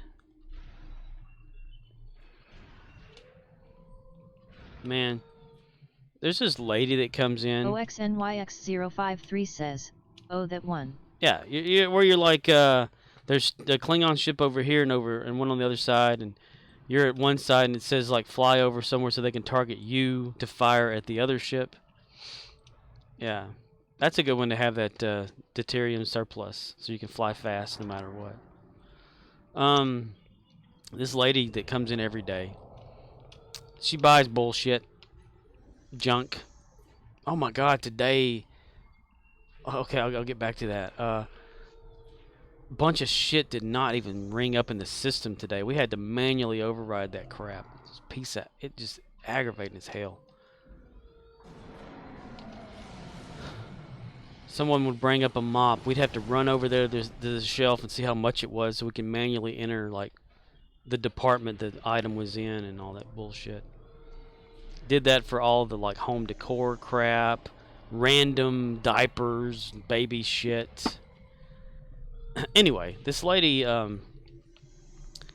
she comes in like every day, spends like 2 hours running around in there with a shopping cart, finding all bunch of bullshit to put in there. And she'll come in with one of her like her grandkids or something. I don't know who they are to her. They call her an aunt, so I guess that's their aunt. I don't know. But there was a 7-Up can, like 12-pack can of 7-Ups, on the very bottom of the shopping cart, right? The girl picks it up. This little kid picks it up, slips out of her hand, hits the floor. 2 cans guaranteed inside went. It got all over the floor. And hesitating, the aunt, or whoever she is to the people, aunt, she says, "Oh, I better take that outside. It's getting everywhere." She picks it up and just makes this trail. All the way to the door and outside. Getting it everywhere. She says, "Well, do I have to pay for that one?" It's like, "No, ma'am. We do not have a you break it, you buy it policy." So, yeah, she says to the little girl, "Well, go back there and if you can find one, get another one, but I can guarantee they probably don't have one. That was the last one. Look what you did." I'm like, "Dude, it was an accident." She was jumping all over this little girl about the crap. The little girl says, "I think there's another one back there. I'll go find one." She starts crying. Comes back and she's holding one like with both of her hands and it's like sliding through. I'm thinking, here we go again, you know. But yeah, it made a big mess, and I did not mop that shit up either. I should have, but I didn't, because tonight was just not a night to do stuff like that.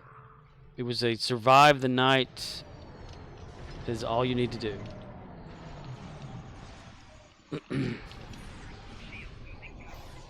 I need to see if we can order some more of those absorption pads and just keep them up at the register. Like an absorption mat or some shit.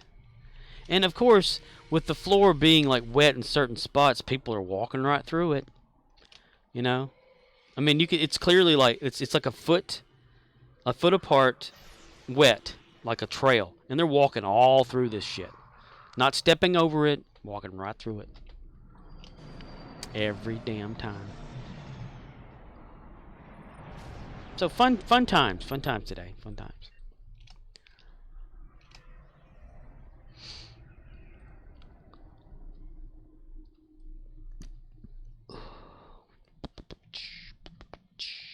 Surreal_claps says, "You've had a hell of a day." Oh, this is just today. It's not much. It's not bad. It just sucks. OXNYX053 says, "Just a day ending in Y." A day ending in Y. And the front ice cooler, one of the two is completely out. It may have tripped the breaker again on the wall. I don't know. We need to have somebody come look at it. And I was asked today, did you make out a ticket for that? I'm thinking, I'm making out the ticket? I haven't made a ticket out, but I guess I need to make a ticket. We had someone come in. They said, "Y'all out of chocolate milk? I can't find any anywhere in this store." Well, if you can't find any, I guess we are out. Then he was like, "Well, what am I going to do now?" And dude's wife was standing there. She goes, "I guess you're just going to have to go get some other milk and get some of that Hershey squeezing chocolate, put it in there, and make your own chocolate milk."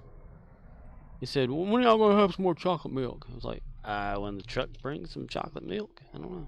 But then, like an hour after they left, someone came up to the register, and they had a chocolate milk in their hand. Of course, since the milk cooler was staying at 45 degrees, which is bad, you know, that's not how you want to store your milk, because, you know, it's supposed to be like between 35 and 40. We had someone come out and fix the milk cooler. Well, when they fixed it, now the milk freezes. But just the 2% milk and anything containing 2%, which is the chocolate milk, the half-gallon chocolate milk of Dollar General's Clover Valley milk. So someone brings one of these milk up to me today, and I said, do you want to buy this milk? And they're like, yeah, why? And I looked at the top of it, and it's like from a fourth from the top of this jug of milk is nothing but ice inside of it. The chocolate is falling down to the bottom because the water has frozen, you know. And I said, this milk is frozen. They go, oh man, y'all have another one? And it's like, maybe not, highly doubtful. They go look, and they come back, and he comes back with a milk that's missing a fourth of milk at the top of it, like a little half-gallon jug missing a fourth of milk in there. And I said, this one's not even full either. And he goes, oh man, wow, I guess we're going to have to go find another one. So he went back there and he got it. It said, third time's a charm. I was like, yeah, okay. So I'm thinking, where the hell's this fourth of milk that's supposed to like be out of this thing? I go look in the cooler. It's on the bottom of the cooler. We now return to the Scooby-Doo murder files. Gee whiz, gang. Looks like the killer gutted the victim, strangled him with his own intestines, and then dumped the body in the river. Jinkies, what a mystery. You're right, Scoob. We're dealing with one sick son of a bitch. I love it. So now, like, since the milk cooler is turned into a mini fridge, freezer. _claps says, LOL.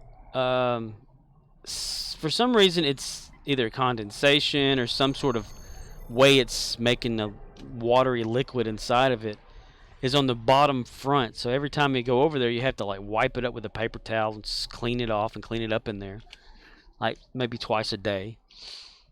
And since the ice cream cooler over a month ago turned into a heater, the defrost kicked in and never stopped, so it defrosted the whole damn thing, killing all the ice cream. The door heaters also got stuck on, so it's just like, you know, the back window of a car. They have the little strips, you know, to what? Surreal _claps says, damn. Yeah. That's fucked. But these coolers, like the back glass of a car, you know, it's got the heater defrost things. Well, the doors on the cooler have the same thing. There's just two strips of it you can't really see unless you really look at it. And it was defrosting the front doors too, to where the seal, which is a plastic seal with a magnet strip on the inside of it, so that it magnetizes itself to the metal to keep it shut, was warped. So instead of changing it out like they were supposed to whenever they came and fixed the ice cream, now it's like a winter wonderland inside the ice cream cooler. You open it up and it's like you can grab some ice inside there and make a snowball. And it's like the little tubs of ice cream have this half-inch thick foam of ice around them, and it's all gone to shit. It's hilarious. But all we can do is laugh. And the other night, whenever an associate and myself were leaving out, we always lock the ice machine. My Rafflecopter goes swah, swah, swah, swah, swah, swah, swah, swah.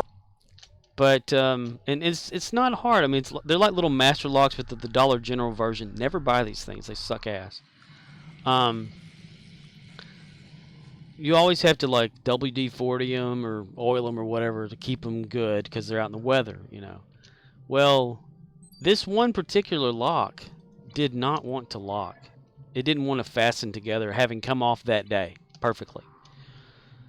The associate and myself spent maybe 10 minutes out there after closing trying to put this damn lock on the machine, and we couldn't get this damn thing to work. It was frustrating the hell out of us. So finally we were like, okay, enough of this. We went inside, got another lock we found, and put it on there. Well, the next day, nobody could get a lock off of the ice coolers. It's like they were just there. They weren't the keys. You put the key inside of there, you turn, nothing would happen. None of the keys worked anymore. And these are like just basically like master lock type locks, right? But they're not master lock, they're Dollar General version. And so they had to break the locks off in order to open the ice for the day. And of course, one of the ice coolers out there, the door spring back mechanism is broken. So if you open it up and don't close it manually yourself, it just stays open. So someone comes in and like, hey, one of your ice machine doors outside is open. I don't know how long it's been opened out there. And we're like, shit. So we go out there, we look at it, and we close it, and we put a lock on it to make sure it stays locked. And then everyone's like, hey, one side of your cooler's out of ice. We're like, yeah, everybody keeps having to go to that one. But see, we have two ice coolers out front.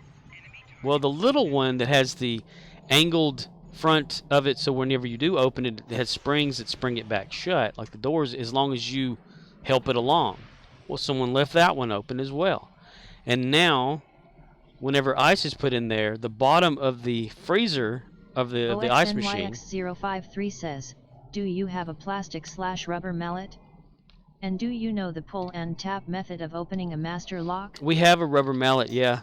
I don't know if it would work on these Dollar General locks, though. They look just like a master lock, though. But I'm not there to open the locks. That's the thing. We're only there in the evening time to lock it. And one of these locks, it's bent. Like you push it down and it's like it's broken on the inside or whatever. So they just got new locks and put them on there today. But, you know, whatever, what do you do, you know? This little ice cooler, it's gotten to where the whatever the motor at the top that does the freezing part, the compressor or some shit, it has been tripping the outlet on the wall, which is covered with a weather cap on top, and we have that locked off too because someone's unplugged the ice machine from it. So I made sure to actually put a lock on it to prevent that. But it keeps tripping the reset switch.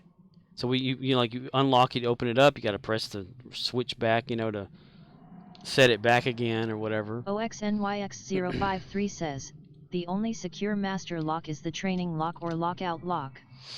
Everything else is 4 springs, pins, and a unguarded shackle. Yeah, I've messed around with master locks enough to open them and stuff or whatever, but I wasn't there, so I couldn't do anything about it. And I'm pretty good with just being able to unlock them with the key. Generally, if you put a key in there, it's not the right key. It's not turning it. But that Dollar General's gotten better though. Now one key operates that single lock and not a bunch of locks. That was funny that day that someone came in. They were talking about how she said that her husband went down to like a storage building or whatever and managed to open up broke one of her locks off, so she was going to come buy a new lock to put on it. And I said, where'd you get the previous lock? She goes, I got it from here. It's like, okay. So she gets this lock. She puts it on there. Like, maybe the next day, this guy comes in, says he needs to get a lock because his ex-wife put a lock on their storage building and he can't get in it, so he just needs a set of keys to unlock the other one, and the set of keys usually work coming out of these locks. And I was like, what? So he opens the lock of it up and open another one, and the keys from one of these locks can unlock the other lock in a different package. And I was like, holy shit. All 3 silos are under Allied control. This guy had figured out that like the locks and stuff were like identical or whatever depending on lot number. I don't know if I ever like told anybody about it though. It was hilarious. They were going back and forth buying locks to unlock each other's lock. That was years and years ago, though, so it probably upgraded them since then. But yeah, but the compressor though in that ice machine keeps shutting off, and if it has ice inside of it, I could have sworn I guess not. Okay, well, never mind. Go back to that one to get some more of these damn things. Okay. Yeah, the compressor keeps shutting off, and people keep putting ice in there, like the ice people. And during the day, you'll see this big drainage of water coming out from underneath the ice machine. And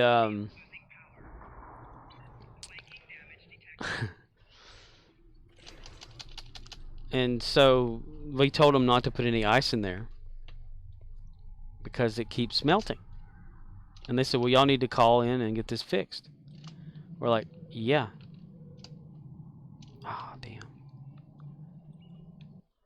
So I need to make a ticket for that since no one else is. That way someone comes out, fixes that shit. I need to put one in for the seal of that one too, because it's dry rotted. And a seal for the other door of the ice cream. They put a battery in the back door though, so now it'll actually go off if somebody steals shit. That's a plus.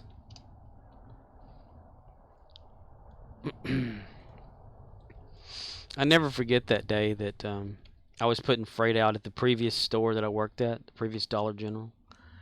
And I was back there. It's called the picnic section. It's usually in the back around where these the emergency doors at. You know, like in case of a fire or whatever, they have the breakaway like push thing, you know, where you can open it up and it'll open and it'll sound an alarm. Well, if you don't have a battery in that thing during the day, the alarm won't go off for some reason. It'll go off at night though, if the store is armed, but it won't during the day. And I found that out the hard way, or not so hard way. I was putting out some freight one day, and I happened to go next to that back door of the previous store that I worked at. And I looked, and usually, like when you lock these things, you can see the metal from the lock go into the wall, you know, to secure it, like an actual lever or whatever you call it, kind of lock, whatever, it slides into the wall. But I looked and I said, to myself, I was like, this doesn't look right. The metal's not inside the wall like it's supposed to. So I went and got the assistant manager. And I said, can you come over here and look at this? I think something's wrong with this door. And they're like, what is it now? You keep coming up with these excuses not to do freight. I'm like, no, it's not that this time. I said, come here and look at this. So I go over there, and I show her. I said, look at this. Damn, I'm going to go back to that one. Okay, I want to go to one that's blue so I can get this shit over with. I say, come look at this door. You see anything off with it? And she looks at it, and she's like, no, it's shut, it's locked. I said, is it locked? I said, that bar is not in the wall like it's supposed to be. The little plunger thing that goes inside the wall. And she's like, no, it's not, is it? I said, no. I said, watch this. And I put my hand up against the door and I pushed, and it opened to the outside. She goes, oh my God, that thing's not locked. It's like, that's what I'm saying. And it did that whole like crackly sound, like, you know, like if something's been painted and you have rubber against it or whatever, or a seal, and you push it away, it goes, you know. And that's the only thing that was holding it, was like this paint that was freshly painted because the store was new at the time. And so we go to the front of the store, and we tell the manager. She goes, that's impossible. I checked that just last month or whatever, you know, the thing's been locked. And I said, are you sure you checked it? She says, yes. And I said, well, did you realize that it's not even armed? She goes, it is too. I checked it. It's armed. It's like, no. Because when these things are armed and they have this little light that flashes red every so many times a second, And that usually means that you have a fresh battery in there. This thing's armed. It'll go off if somebody opens it up. But if the light isn't flashing, that means the battery's dead. It will not go off if the system is disarmed. So I said, well, there's no light in the it's not going off when it's open. So that means that this battery's been dead for well over a month or whatever. And they looked at me and they said, shut up. Said, here, put a new lock in, or put a new battery in the door and lock it. And I kept thinking to myself, how many people have just used this door, seeing that it's unlocked or whatever, opened it up from inside the store because there's no camera there, and just went outside with whatever and shut the door back. And this whole time that the store, this month or so that the store's been armed at night, well, someone just could have just popped it right on open and going in there. Yep. So there's this checklist on the door of whenever the manager is supposed to go and check to make sure that the door is secure, that the lock works, that there's a fresh battery in there, so the light's blinking, and they write their initials on this little paper that's attached to it's a sticker paper thing or whatever. And they write their initials, they write the date they've checked it, and all this kind of stuff.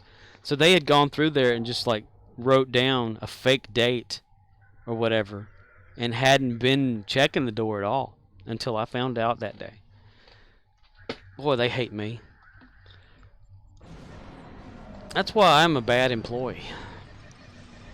I check things.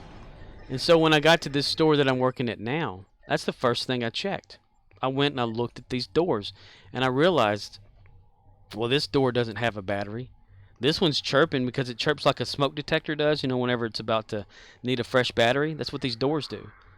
And nobody thinks to check to change out the battery in this thing.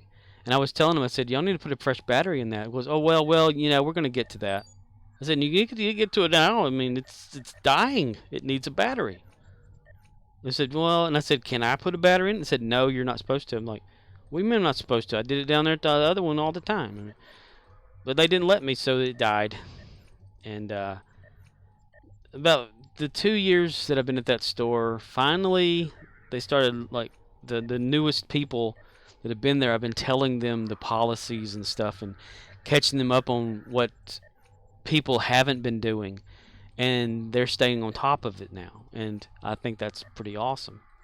As long as we can keep drivers from running over the back door. I mean, because there was that one guy he backed into at the back door where we receive the freight. There's this bell that they can ring if they need us, but the bell doesn't work. However, it was still on the wall. This the pressing the button holder thing, the little square box. Well, one day when we were working, the store vibrated and we heard boom. We were like, holy shit, what the hell was that? And we go look and the truck's backing away from the building. We're like, okay, well maybe he just didn't turn or park right or whatever. And we looked on the footage, or we went back there to ask him first. It was like, what happened? He goes, oh, I don't know. He said the trailer hit the building. And we're like, so you hit the building? He goes, no, I didn't hit it. The trailer did. We're like, okay, but the truck is attached to the trailer, and you're behind the wheel of the truck, and you're backing it up, but you didn't hit it. He says, no, I didn't hit that. That was already like that. We're like, okay. Like, because it took the button and it crushed it, and like it was just dangling there. And we went and looked at the surveillance camera because that's like the only outside cameras at the back door. And we ran back through the footage, and you could see him just go plowing right into this thing and hitting the doors and everything, and then backing his truck back or going forward.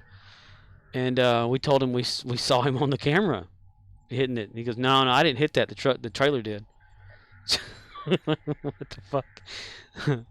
So I guess if you were driving a truck, which Ox you drive, and you're inside the tractor of the truck, and you have a trailer attached to it, if that trailer hits anything, is it your fault?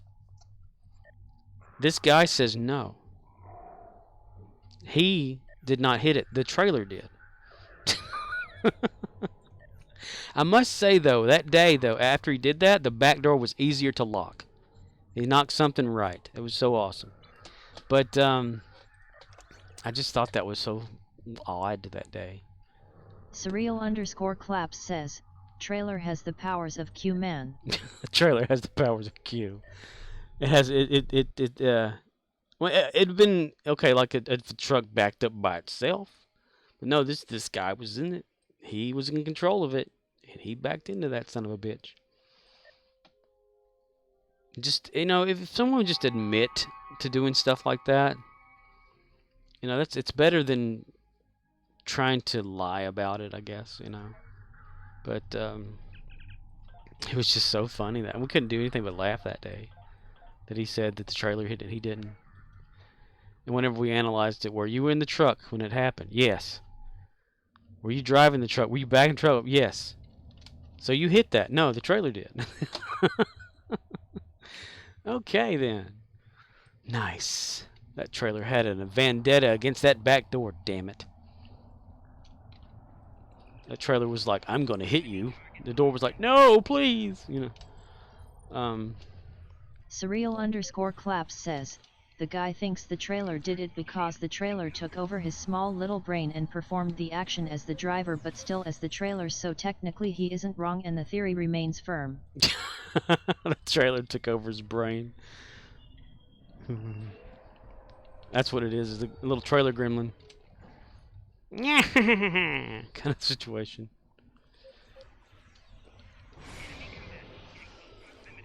But I can understand. I mean, the store I came from, there was plenty of room for the trucks to like back up. I mean, at one time, I even have a picture of it. It came up in my Facebook memories. I probably can post it and it won't like show where I'm at. But when I was driving my Volkswagen and I got trapped at the store because the trucks backed up right next to my car. It was 2 trucks. 3 trucks can fit perfectly in the back of that parking lot. You can like pull in. There's plenty of room, you know. But this place that I'm at right now, I think it's a miracle when one of them can back the truck up to that back door. I mean, I'm not going to put the full like, you know, blame of the driver hitting the door, even though he did hit the door. Just on him, it's the way that the place is designed that makes it harder. I mean, if you line the trailer up straight, your wheels are coming off the side. The trailer played him and set him up as a scapegoat so y'all would bully him and make him look stupid for the trailer's own amusement. I am beginning to assume this is in fact no trailer at all but indeed Loki from Norse mythology, not Marvel's version. He morphed into various creatures and objects. That's right. Who is to say he hasn't modernized into trailers? That's right. He jumped it. Man, I should have kept a copy of that. It was like boom. Random. Yeah, get old Ryu out there. Ryu. Depending on how you want to say his name. But some of the crap that you know. And it's a lot of times it is not the driver's fault. Surreal_claps says, I know a streamer named Ryu. Ryu? Did he say Ryu, or Ryu? Because I think in Street Fighter, it's Romeo Ryu. India Zulu says, he was probably the one who left his stash at the front door so that if y'all reported him, he wouldn't have it in his possession. Surreal_claps says, Ryu I think. Ryu? I always called the Street Fighters Ryu until I found out that you can actually hear his name in the show Ryuken. The move that they do with the uppercut. They actually, you know, because they say both their names in it. And Hadouken is just Ken's name. But it's a play on words for that, so it's Shoryuken. So if you take out Sho, you get Ryuken. You take out Ken, you get Ryu. Shoryuken. Shoryuken. I forget about saving the data from these things. What does it actually do? Do you get an accolade? I forget. I forget all the time, I swear. I swear, I forget all the time. Tatsumaki Senpurke. Tatsumaki Senpurke. Tatsumaki Senpurke.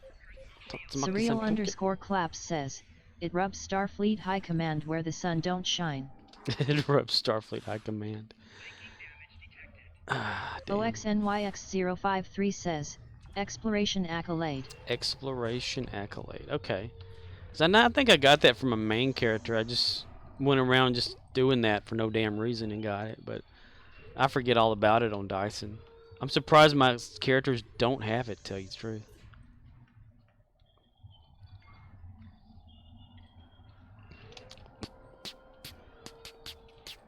But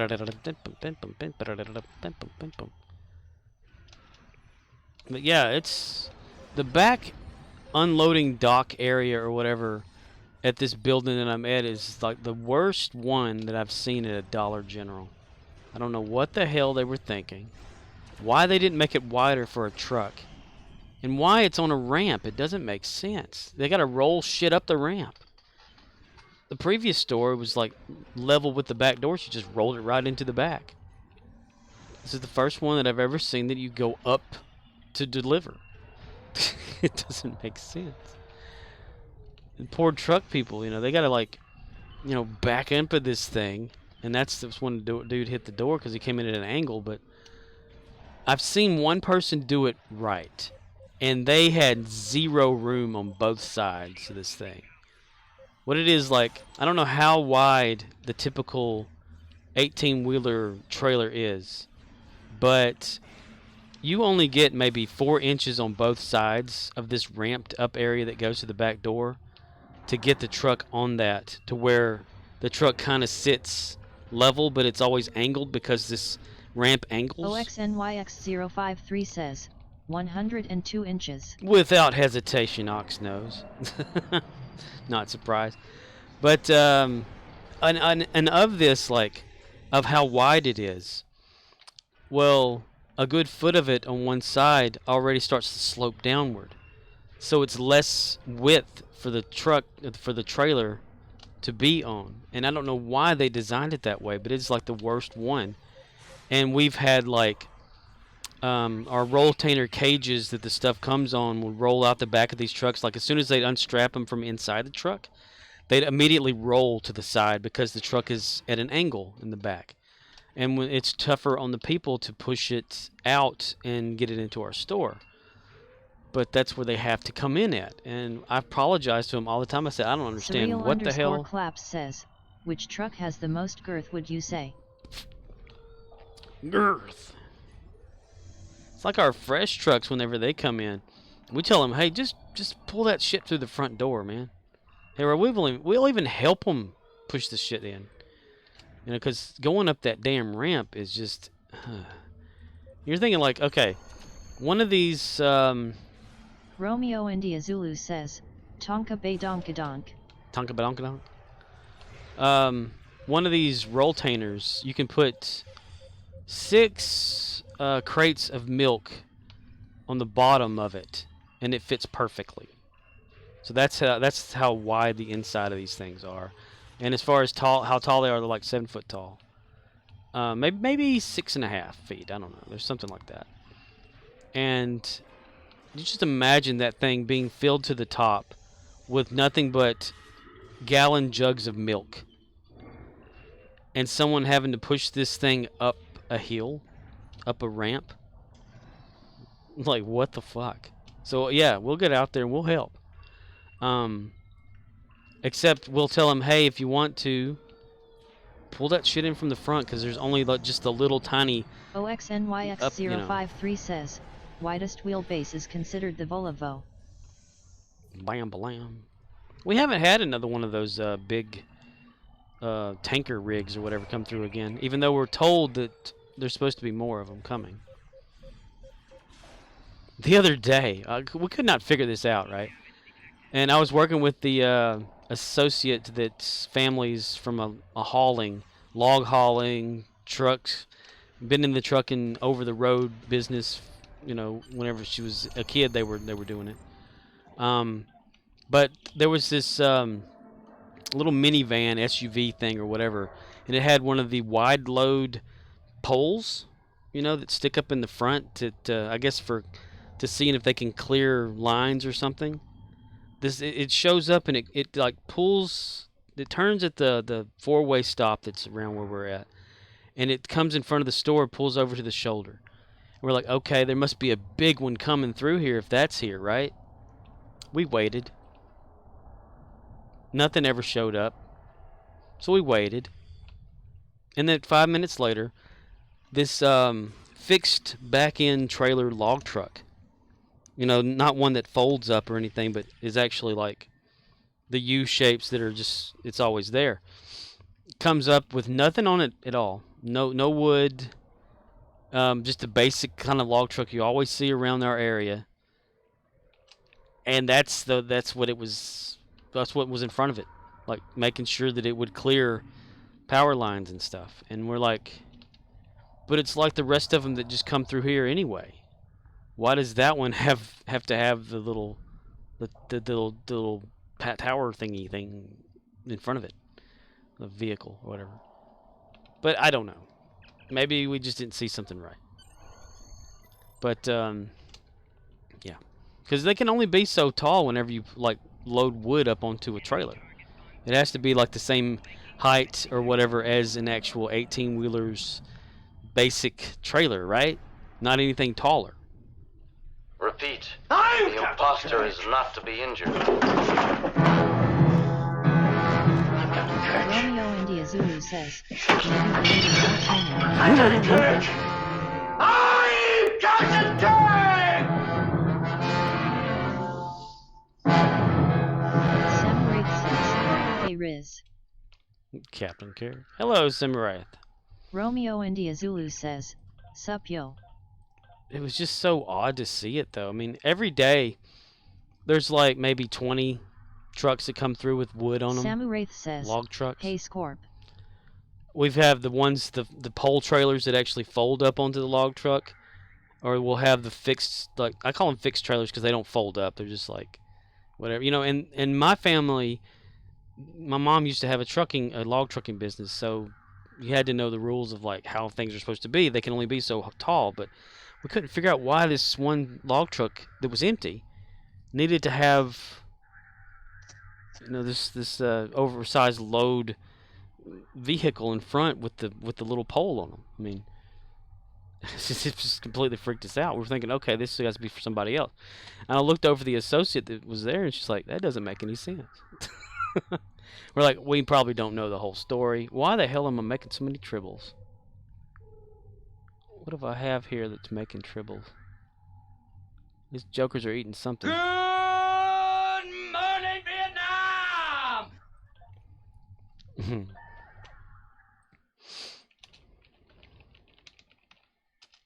Is it 3 hours yet? I'd buy that for $1.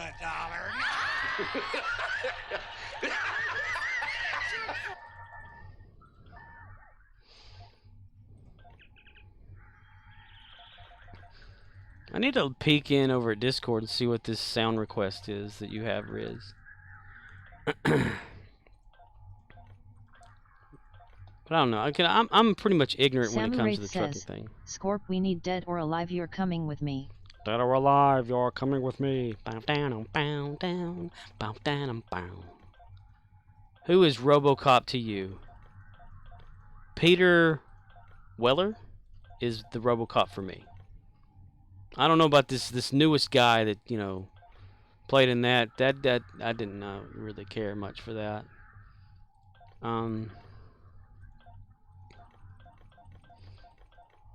It just didn't feel like RoboCop. Ed 209 used to freak the hell out of me though when I was a kid. Or early teen. Samurath says, the original RoboCop, not this rip character they did. Right. Surreal_claps says, Robocock. Robocock. Dead or alive, you're coming with me. Bow down, down, down, bow. dead or alive is coming with me. His only humanity was his hand. There's just something nostalgic, really, like, super about original Samurai says, RoboCop. at surreal_claps robot chicken version LOL. Surreal_claps says, dead or alive, you're coming with me RoboCop.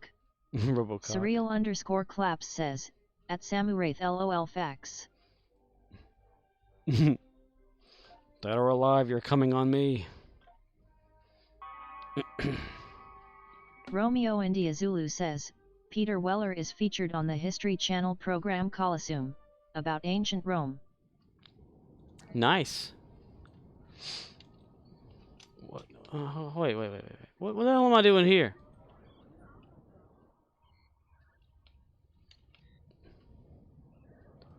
Oh, yeah. Okay, I did the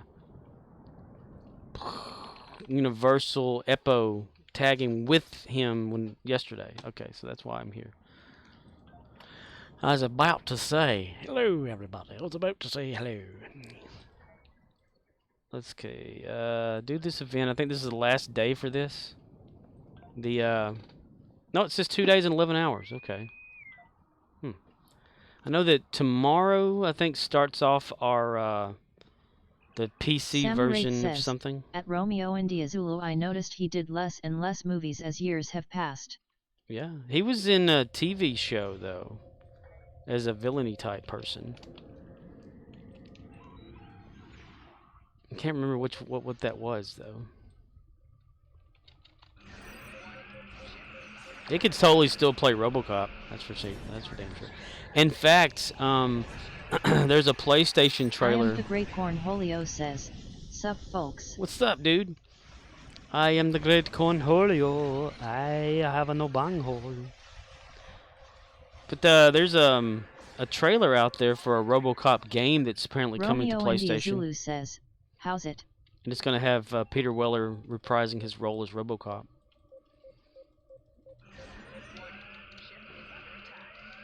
I'd buy that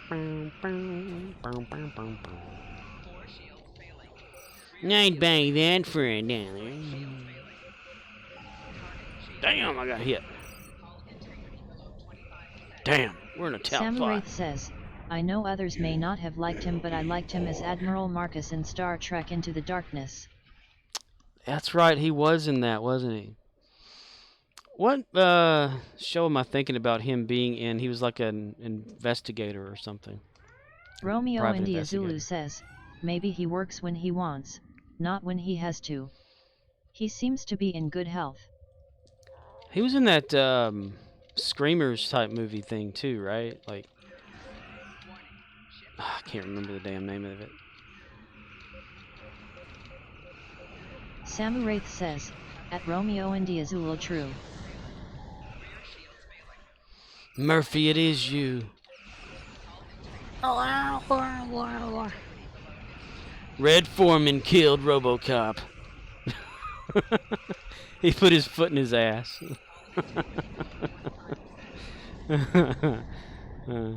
Samuraith says, at I am the Great Cornholio I was in your stream this morning my friend, hope everything is well. Romeo India Zulu says, he got Tuesday voice for a bad guy. I am the Great Cornholio says, at Samuraith my mic wasn't working yesterday. No idea why, sorry man. Got Tuesday voice for a bad guy?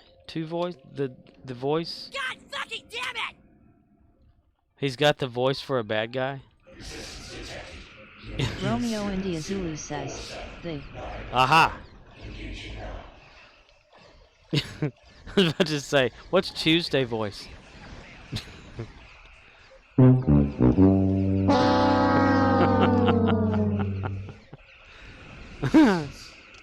Romeo India Zulu says, LMAO yap. It's Tuesday voice.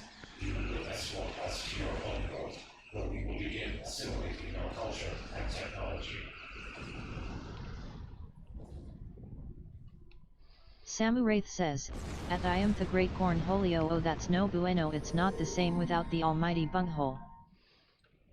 Bunghole. I am the great Cornholio says. Haha. I can't hear a goddamned thing.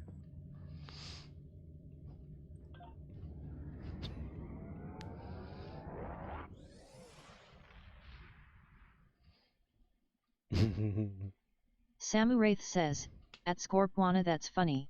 It's the new Beavis and Butthead show. I am Cornholio. I need tippy for my bunghole. You're goddamn right. Riz, did you remember the number for that one? Because I have added another sound in there, so I didn't know if it mixed it around or not. Samu Wraith says, at I am the great Cornholio, there's your command, sir. LOL. He needs TP for his bunghole. Bunghole. Let's see. Let's get anti-proton going on, and we need to do some damage. Let's see. We'll do another round of those. I am the great Cornholio says, awesome. I am Romeo Cornholio. India Zulu says, I knew I was close. It was a guess, really. Well, you know, you could always do the search thing, sound search B&B TP, and it'll like all of them that have the word TP. So I made sure to like put little key references in the file names so that I could like find them.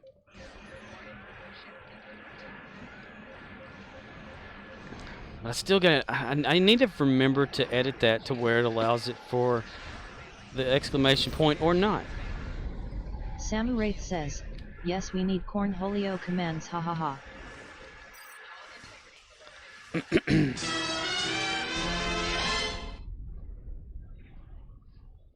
The Enterprise. Okay, that was pretty quick for that one. And switch back over to crit.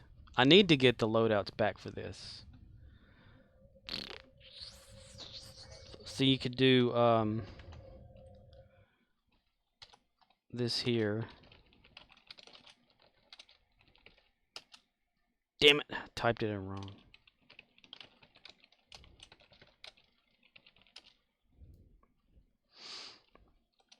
And it'll tell you each one of them and their number associated with the mentioned TP. Which is really odd because 6 I didn't think would actually... It's not even listed. What the hell? Maybe I did something wrong. It's highly, yeah.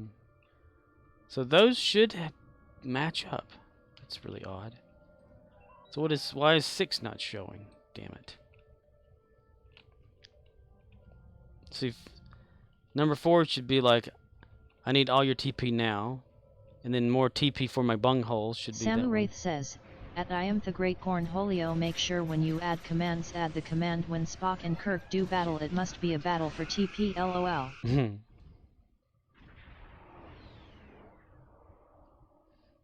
Bunghole, bunghole, bunghole.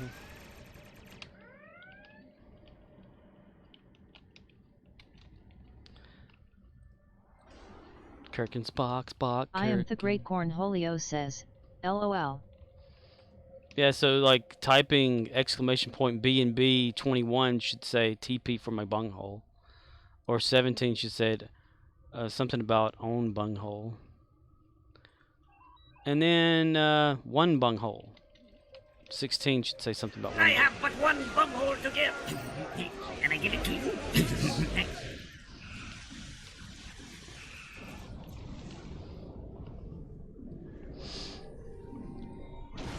And back to Lucari. Leave me up. Okay, so if I typed for... No man can see his own bunghole. Samu Wraith says, Cornholio has one bunghole to give, ha ha ha ha. Do not make my bunghole angry. I demand Samu TP. Wraith says, Give me all your that TP. I am the great All your Cornholio. TP now.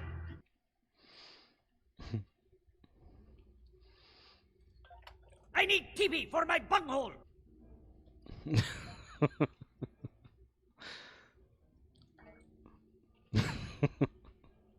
That's just totally random. I have but one bunghole to give, and I give it to you. I am the Great Cornholio says, LUL. He hasn't done that yet on the new Beavis and Butthead they have out. I am the Great Cornholio. I have no bunghole. Samu Wraith says, he regrets he has one bunghole to give. Hit my ship on the damn hole, dang it. Let's dock at station.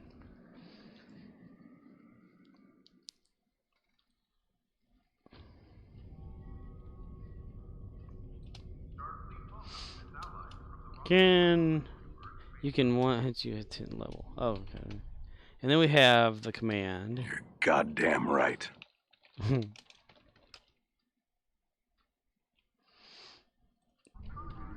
I have but one bunghole to give, and I give it to you.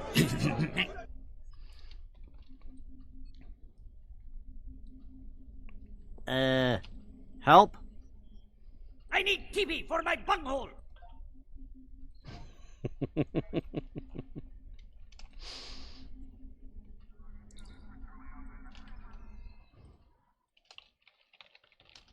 Oh my.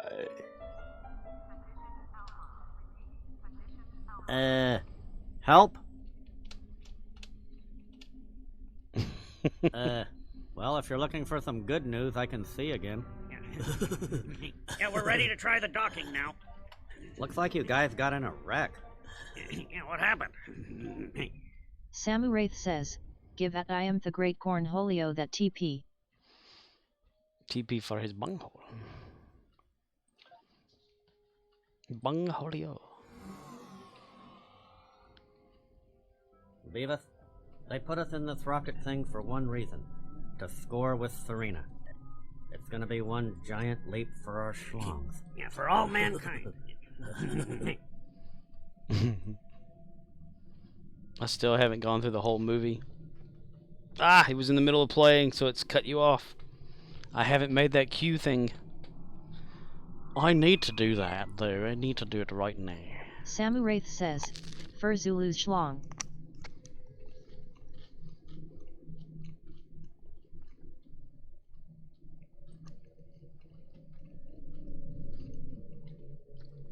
Sulu's schlong? George Takei's schlong, Captain. George Takei. No man can see his own bunghole. Samu Wraith says, for de Riz. Oh my. Fire. Yeah. There's talk of the Enterprise D going to be in Star Trek Picard Season 3. So everybody get ready. I need TV for my bunghole. Listen up. Why does that make me laugh?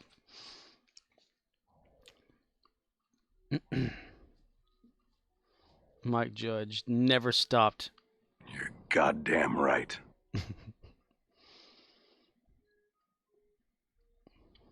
I have but one bunghole to give, and I give it to you.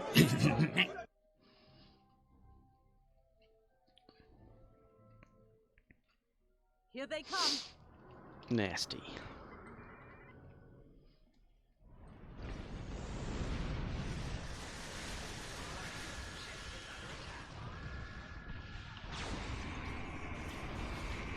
We're prepping for evac of normal central personnel and civilians.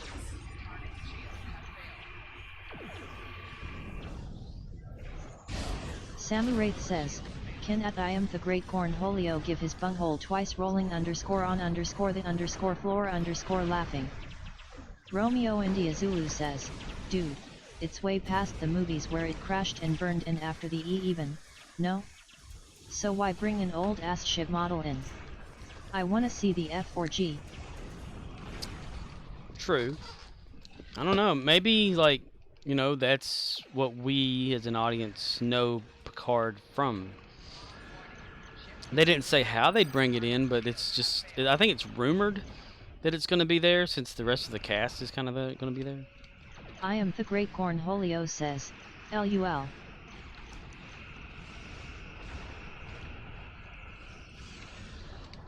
Samuraith says, hey, I'm down for the Enterprise H. They can always do away with a J. Makes you wonder, like, what kind of leap from I was it? In Enterprise I, they're like, we need the ship bigger.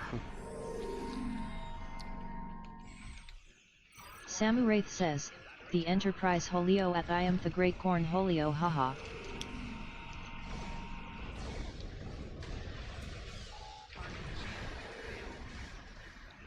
Romeo India Zulu says, the D went down in Generations. The Odyssey version was in Insurrection. So like, next. True.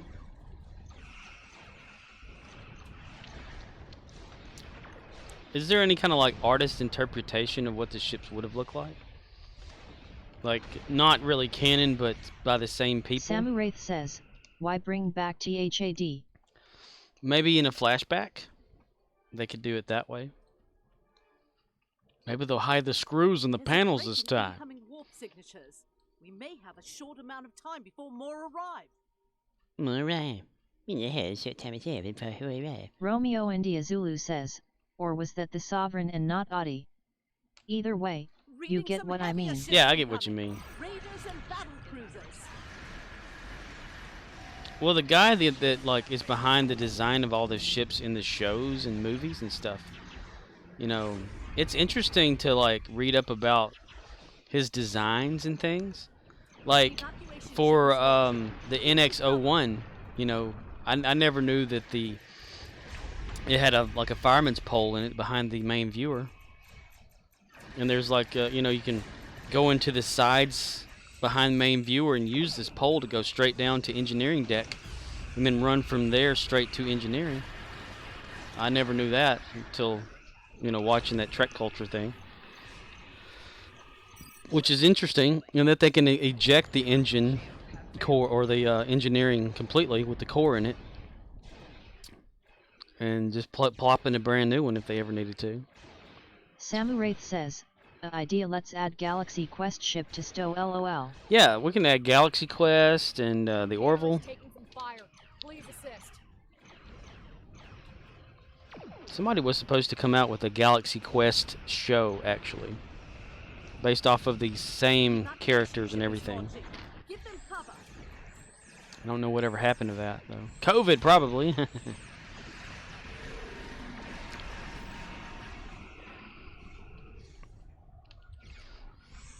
OXNYX053 says, Red Dwarf. Red Dwarf. Hey, well, let's put all the sci-fi ships in here. Put Buck Rogers in there.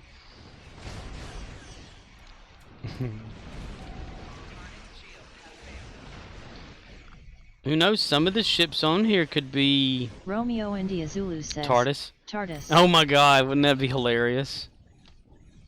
What kind of Samuraith weapon would says, that be? Yeah, I heard that Scorp 2 a Galaxy Quest show. I agree. Wonder what happened. I have to look that up. That would be so awesome. Have a TARDIS in there. I mean, I could technically place one in the game. Well, like, I could Photoshop one on top of everything to make, you know, like, where's the India TARDIS? Zulu says, I don't even watch the show. Just added to the list, LOL. Oh man, the TARDIS is the best of them all, though. It's a living being. The Klingons are regrouping again. Get into position to prepare for the next assault. Firefly's ship. What was that called? Serenity. You could put that in there. Take my love, take my land, take me where I cannot says, stand. I'm unfamiliar with TARDIS. Oh, you are? Have you never watched Doctor Who? Time Romeo and India relative Zulu space and says, dimension. It's a phone booth. Time and relative Samuraith dimensions says, in space. Let's put TARDIS vs Tin Man.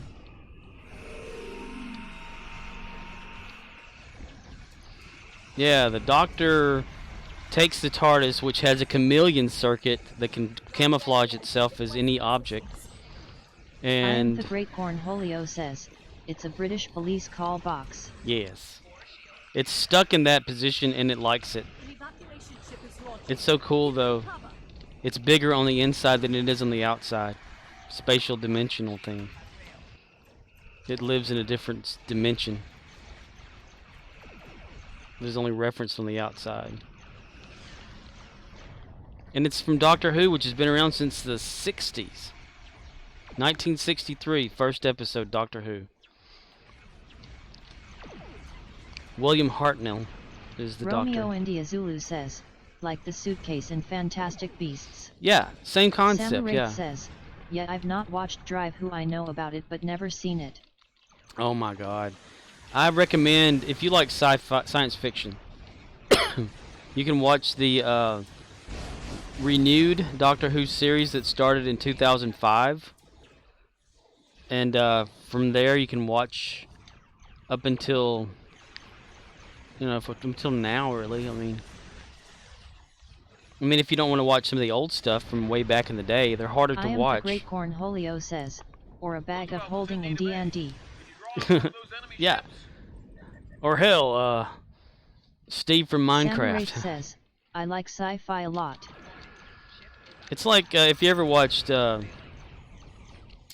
Ultraviolet, I think it was the movie with Mila Jovovich that she was a vampire or whatever. They had vampirism going on, and she had like a thing of weapons or something in flat space technology, which is like another dimension. You can like reach into like a thing and like Mary Poppins it, you know. You pull out anything, and it's like a whole nother universe in there. Same concept. Bigger on the inside than it is on the outside. Because it's a pocket universe.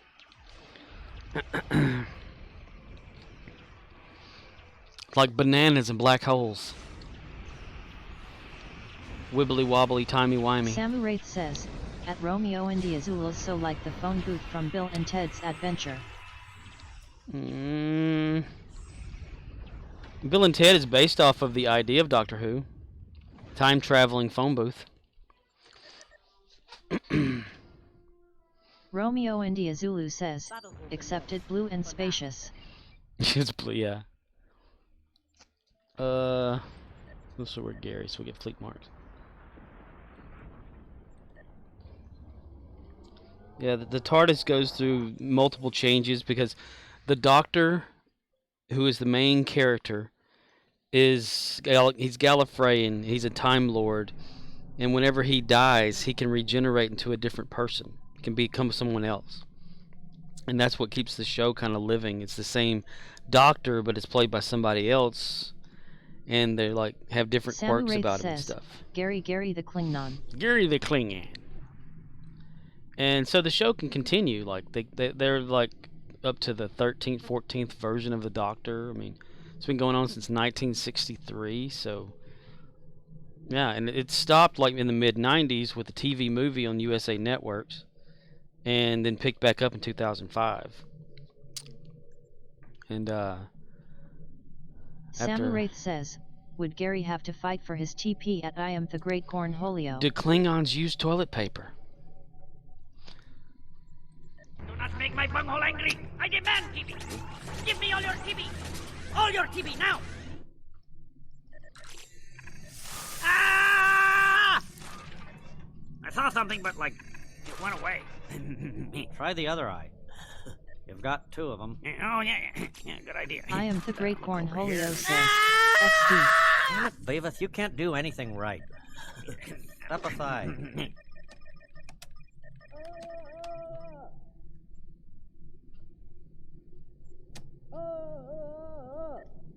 Sam Wraith says, all your TP now Riz LOL.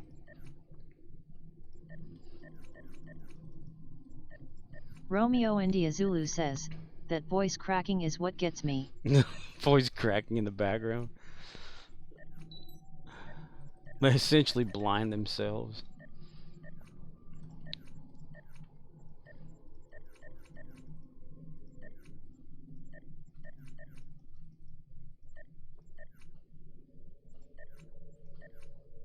Well, Sam if you're Wraith looking says, for some good news, so I can says see that I am again. the Great Cornholio give the TP. Yeah, we're ready to try the docking now.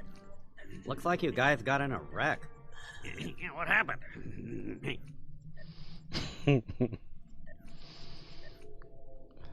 I need to continue through that movie and get some more reference and stuff. I fast forwarded to like the TP stuff. I'm smart. Do not make my bunghole angry. I demand TV. Give me all your TV. All your TV now. Yeah, that would cause a No random. man can see his own bunghole. Yeah, whenever you use the command and something random next to it, not a number, it just. I have but one bunghole to give. Can I give it to you? It will choose a random sound if no number is given directly after, or if a number is greater than or less than the amount.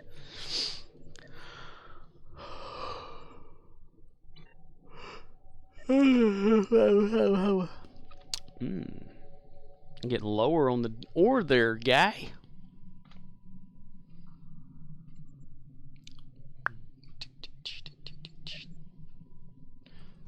Let's see, more fleet marks for Gary.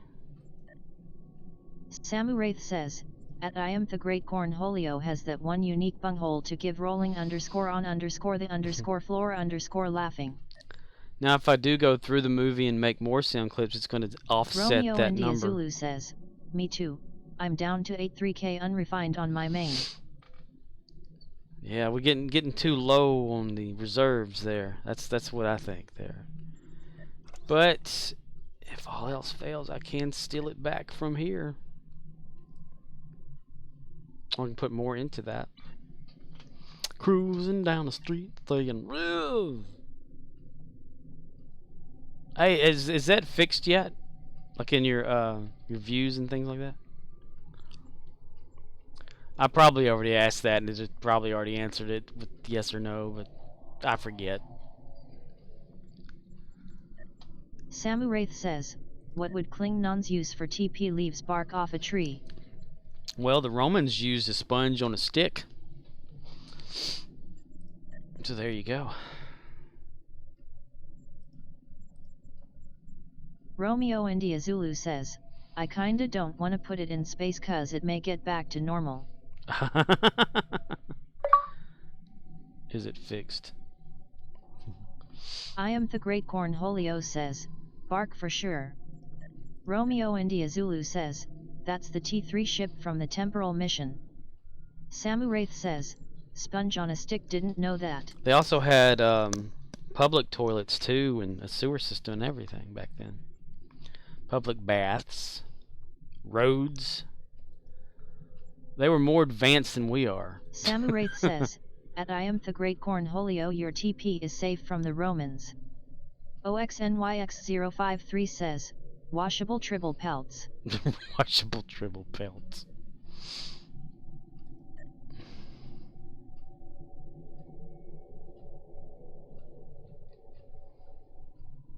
Yeah, the only thing is, I guess you had to wash it out yourself and bring it with you back then. Dude, they can like dive underwater and shit back then. Romans were something else. Conquerors, and they were smart about shit. They could make like Samuraith says, stones yeah, and but shit. didn't the Romans have problems with their sewer system Scorp? Well, everybody has a problem with their sewer system. Even we have it.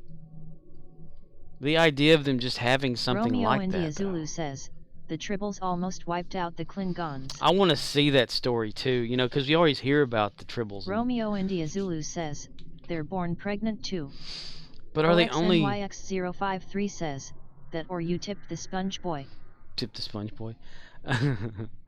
Is it only because there's that short trek thing that they had for like Strange New Worlds, where the guy like Samuraith modified says, them that way. Yeah, I'd like to see the Great Tribble War.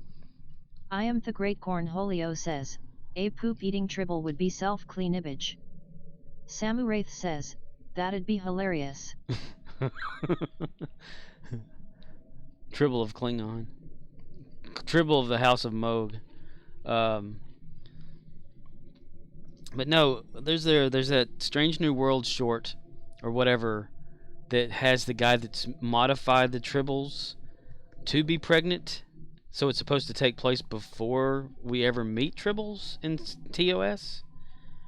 And it was always like, how could McCoy not know about this guy's trials with Tribbles and making them that way? So it doesn't make any sense. That's one of the Samuraith things. says, a Tribble on every Klingon ship, they'd go insane. They hate Klingon. Tribbles hate Klingon. Romeo India Zulu says, I don't know. How into this do you wanna dive? Is the Trek shorts canon? Is a SNW short, even if new series, a retcon, or just an explanation? Yeah, that's the thing. I don't know. Like, because, you know, from our time, whatever. OXNYX053 says, Go insane. Go insane? I mean, you know, Kirk encounters Samuraith Tribbles. says, listening to Worf get angry at a Tribble was hysterical. And why are they not like brought up more often? That's a thing. See a Tribbles like serving on a starship. Well, we actually got to see one in Discovery though, didn't we? Like, well, sort of. A changeling. Samuraith says, at Oxnix053 they hate them so friggin' much. Is it because maybe the Klingons tried to cook a Tribble, and the Tribbles fought back by being Tribbles? These things are born pregnant. Or is it like a faction of Tribble only that who was it that had the Tribbles? It wasn't Harry Mudd, was it? Well, on that research Romeo thing, I India can't Zulu remember. says, it's one of those things that unless you hear it directly from the producer or whatever, everyone will have a different opinion. Nothing AMD, everything is true. Yeah, that is true. So it could be just a variety of them. Maybe.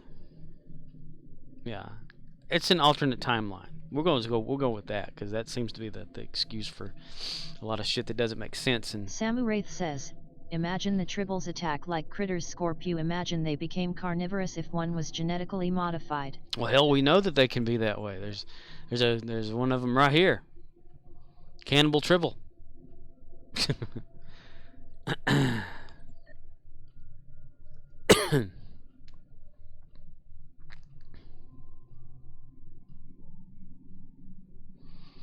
Sharp teeth Tribble. I've always thought about like buying one of those from the Tribble website. You know, they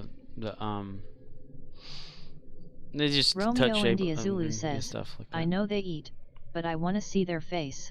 Right? We never do.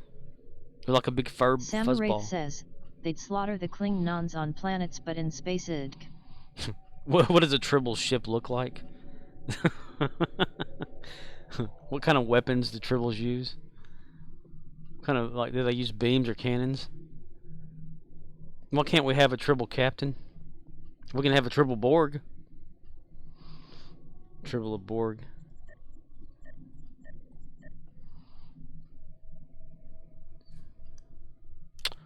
I'm gonna throw that into the starbase, I think. I am the great Cornholio. I have no bunghole.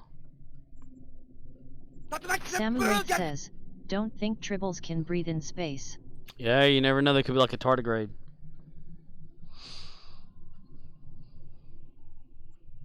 Samuraith says, a Tribble assimilated Scorp. Yeah, have you never seen the Borg Tribble on here? It's not like you can actually see it, but I have but one bunghole to give. Can I give it to you? Samuraith says, at I am the great Cornholio. you can. I think you can even get it off of the Tribble website. the Tribble of Borg.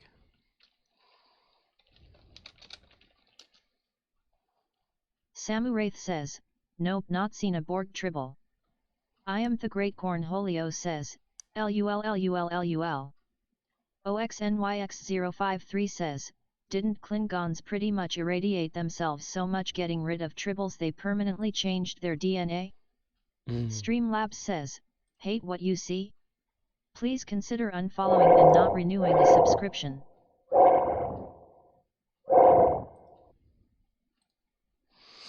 Let's see, copy image link. Okay.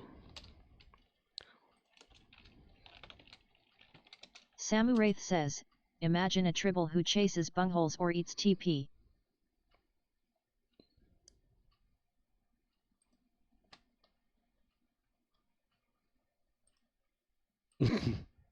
Tribble of Borg.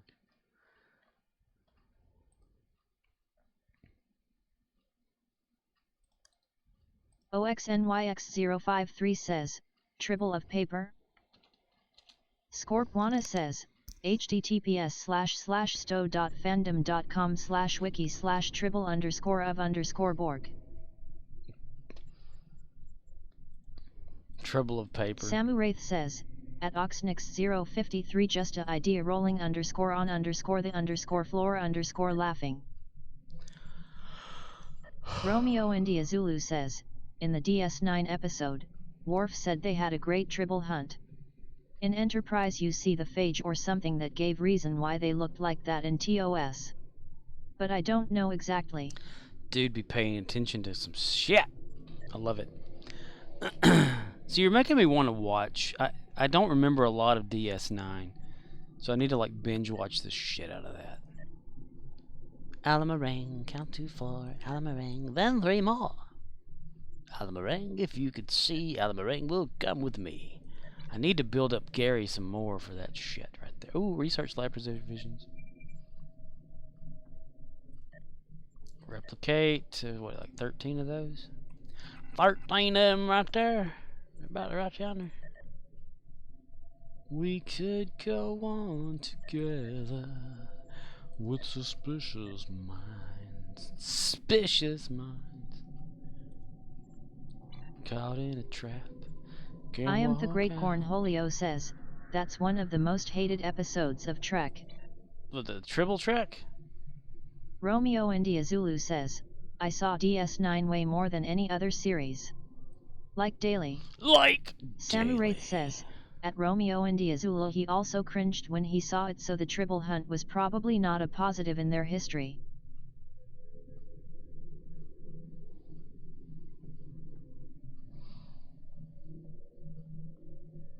Space, the final frontier.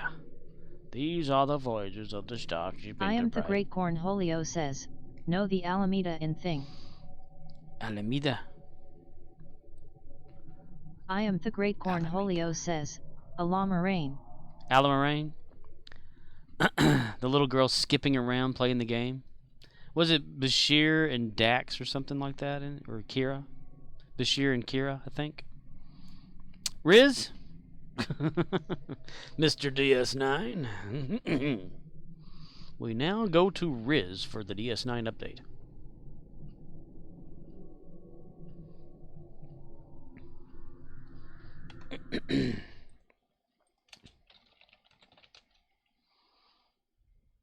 Meanwhile,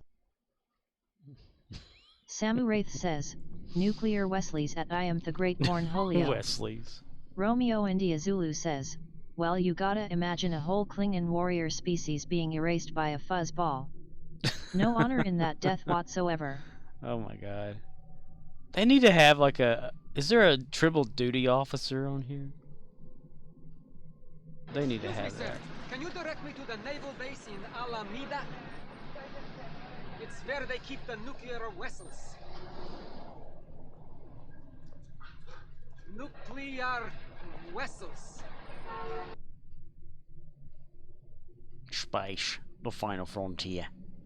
These are the voyages of the Starship. Drinking highs. This is Gary's ship. It's spray painted on too. No. Isn't that cool how it gives that look, like from the show? Even though this is like, the point of view makes it so sweet and so cute. Cute, man, cute. But which version of Enterprise is this, though? Is this the latest? Says, in Alameda nuclear vessels.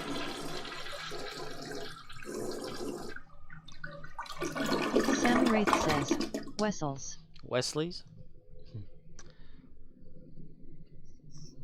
because I know there's like different versions of the Enterprise D that was created. So I wonder if they went by the last version, because it looks like the last version had a shorter neck, the one they used in the movie in later episodes. Excuse me, sir.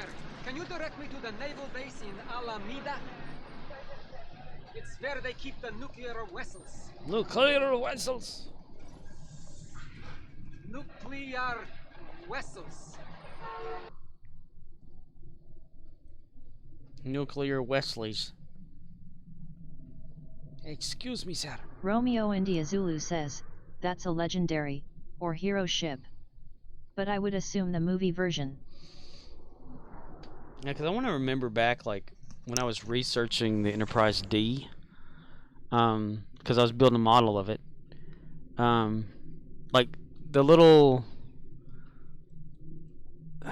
the main shuttle bay up here at the top, it has, like, the edges here that come across, they go up and then sharply downward, and the one version of the ship doesn't do that. And something about, like, Sam Wraith says, the bridge is different. I wondered that Scorp, why didn't they call the Klingon ship Enterprise instead of that other name? The Klingon ship? And what? I don't know. But they like shrank the neck or something like that of a later episode model of the ship for some reason. And the captain's yacht is right there at the bottom, if no one knew that. It's this oval disc thing here. That is the captain's yacht. That means the captain can go down there anytime he wants to. It disconnects from the ship and he can fly it around. It's smooth on top. It's a little piece in the model kit too. But everyone always glues it to the bottom when they ever use it. Samu Wraith says, Star Trek 4 Scorp.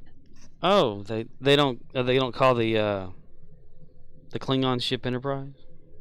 Well, it's not. It's a Klingon ship. I don't know. I don't know. All I do know is I think I'm about to get off of here. So if you just joined me for this Romeo India Zulu insane says, why would they? No, it makes sense. Samu Wraith says, can you imagine how history would be changed if the Tribbles destroyed the Klingon race at Romeo India Zulu? Makes you wonder, like, not the Terran, maybe the Terrans, right? They were against alien species, but in Picard. Samu Wraith says, at Romeo India Zulu because every ship has been Enterprise. Yeah, it wouldn't make any sense for them to call it the Enterprise in Star Trek 4 because it's not a Federation vessel to begin with. But you never know. Maybe they just didn't. No, the Picard season 2, like whenever they're trying to kill all the aliens, I wonder if they ever tried to kill a Tribble. Who knows? A shaved Tribble, buck naked Tribble. Yeah, I'm gonna call this a stream. Romeo India Zulu says, the Federation may be extinct as well then, because the Klingons helped in the Dominion War. Klingons don't speak English, so they wouldn't use a Federation name. Romeo India Zulu says, or Starfleet name I should say. Right, because it's all translators. Like translation equipment always around. We only hear English and stuff like that and watch their lips move because of, you know, practicality. But inside Star Trek universe itself, they do have communicator, like Samu Wraith decryptors says, and stuff. why didn't the changelings change into Tribbles? That'd be bad. OXNYX053 says, except Shakespeare. Shakespeare. That's right. See, some Klingons can speak an Earth English, but that's only some of them. What we hear is Earth English or something. It's just them run through the translator, like from Enterprise. Like whenever they're on the, on screen, like talking to each other, it's translated back and forth. It just Romeo the India lips Zulu and stuff. says, that's like a Sun Tzu type of deal. Know your enemy. Know your enemy. Well, changelings did change into a tribble in one episode of Discovery. He rolled around for like maybe 2 seconds and then that was it. But anyway. Bonnie Way.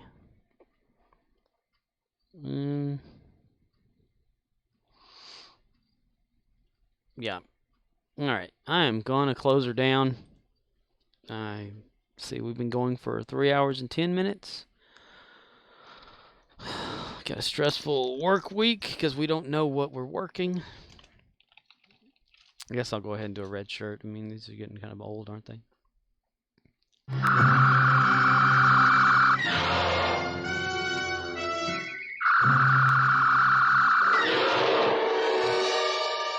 Romeo India Zulu says, "See y'all later." I'd buy that for $1.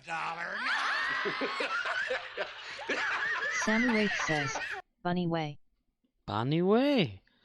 Alrighty, Riz. Go get you some rest, dude. And some sleep. I think I'm going to do that too. Good night, everybody. Wet dreams. Yeah.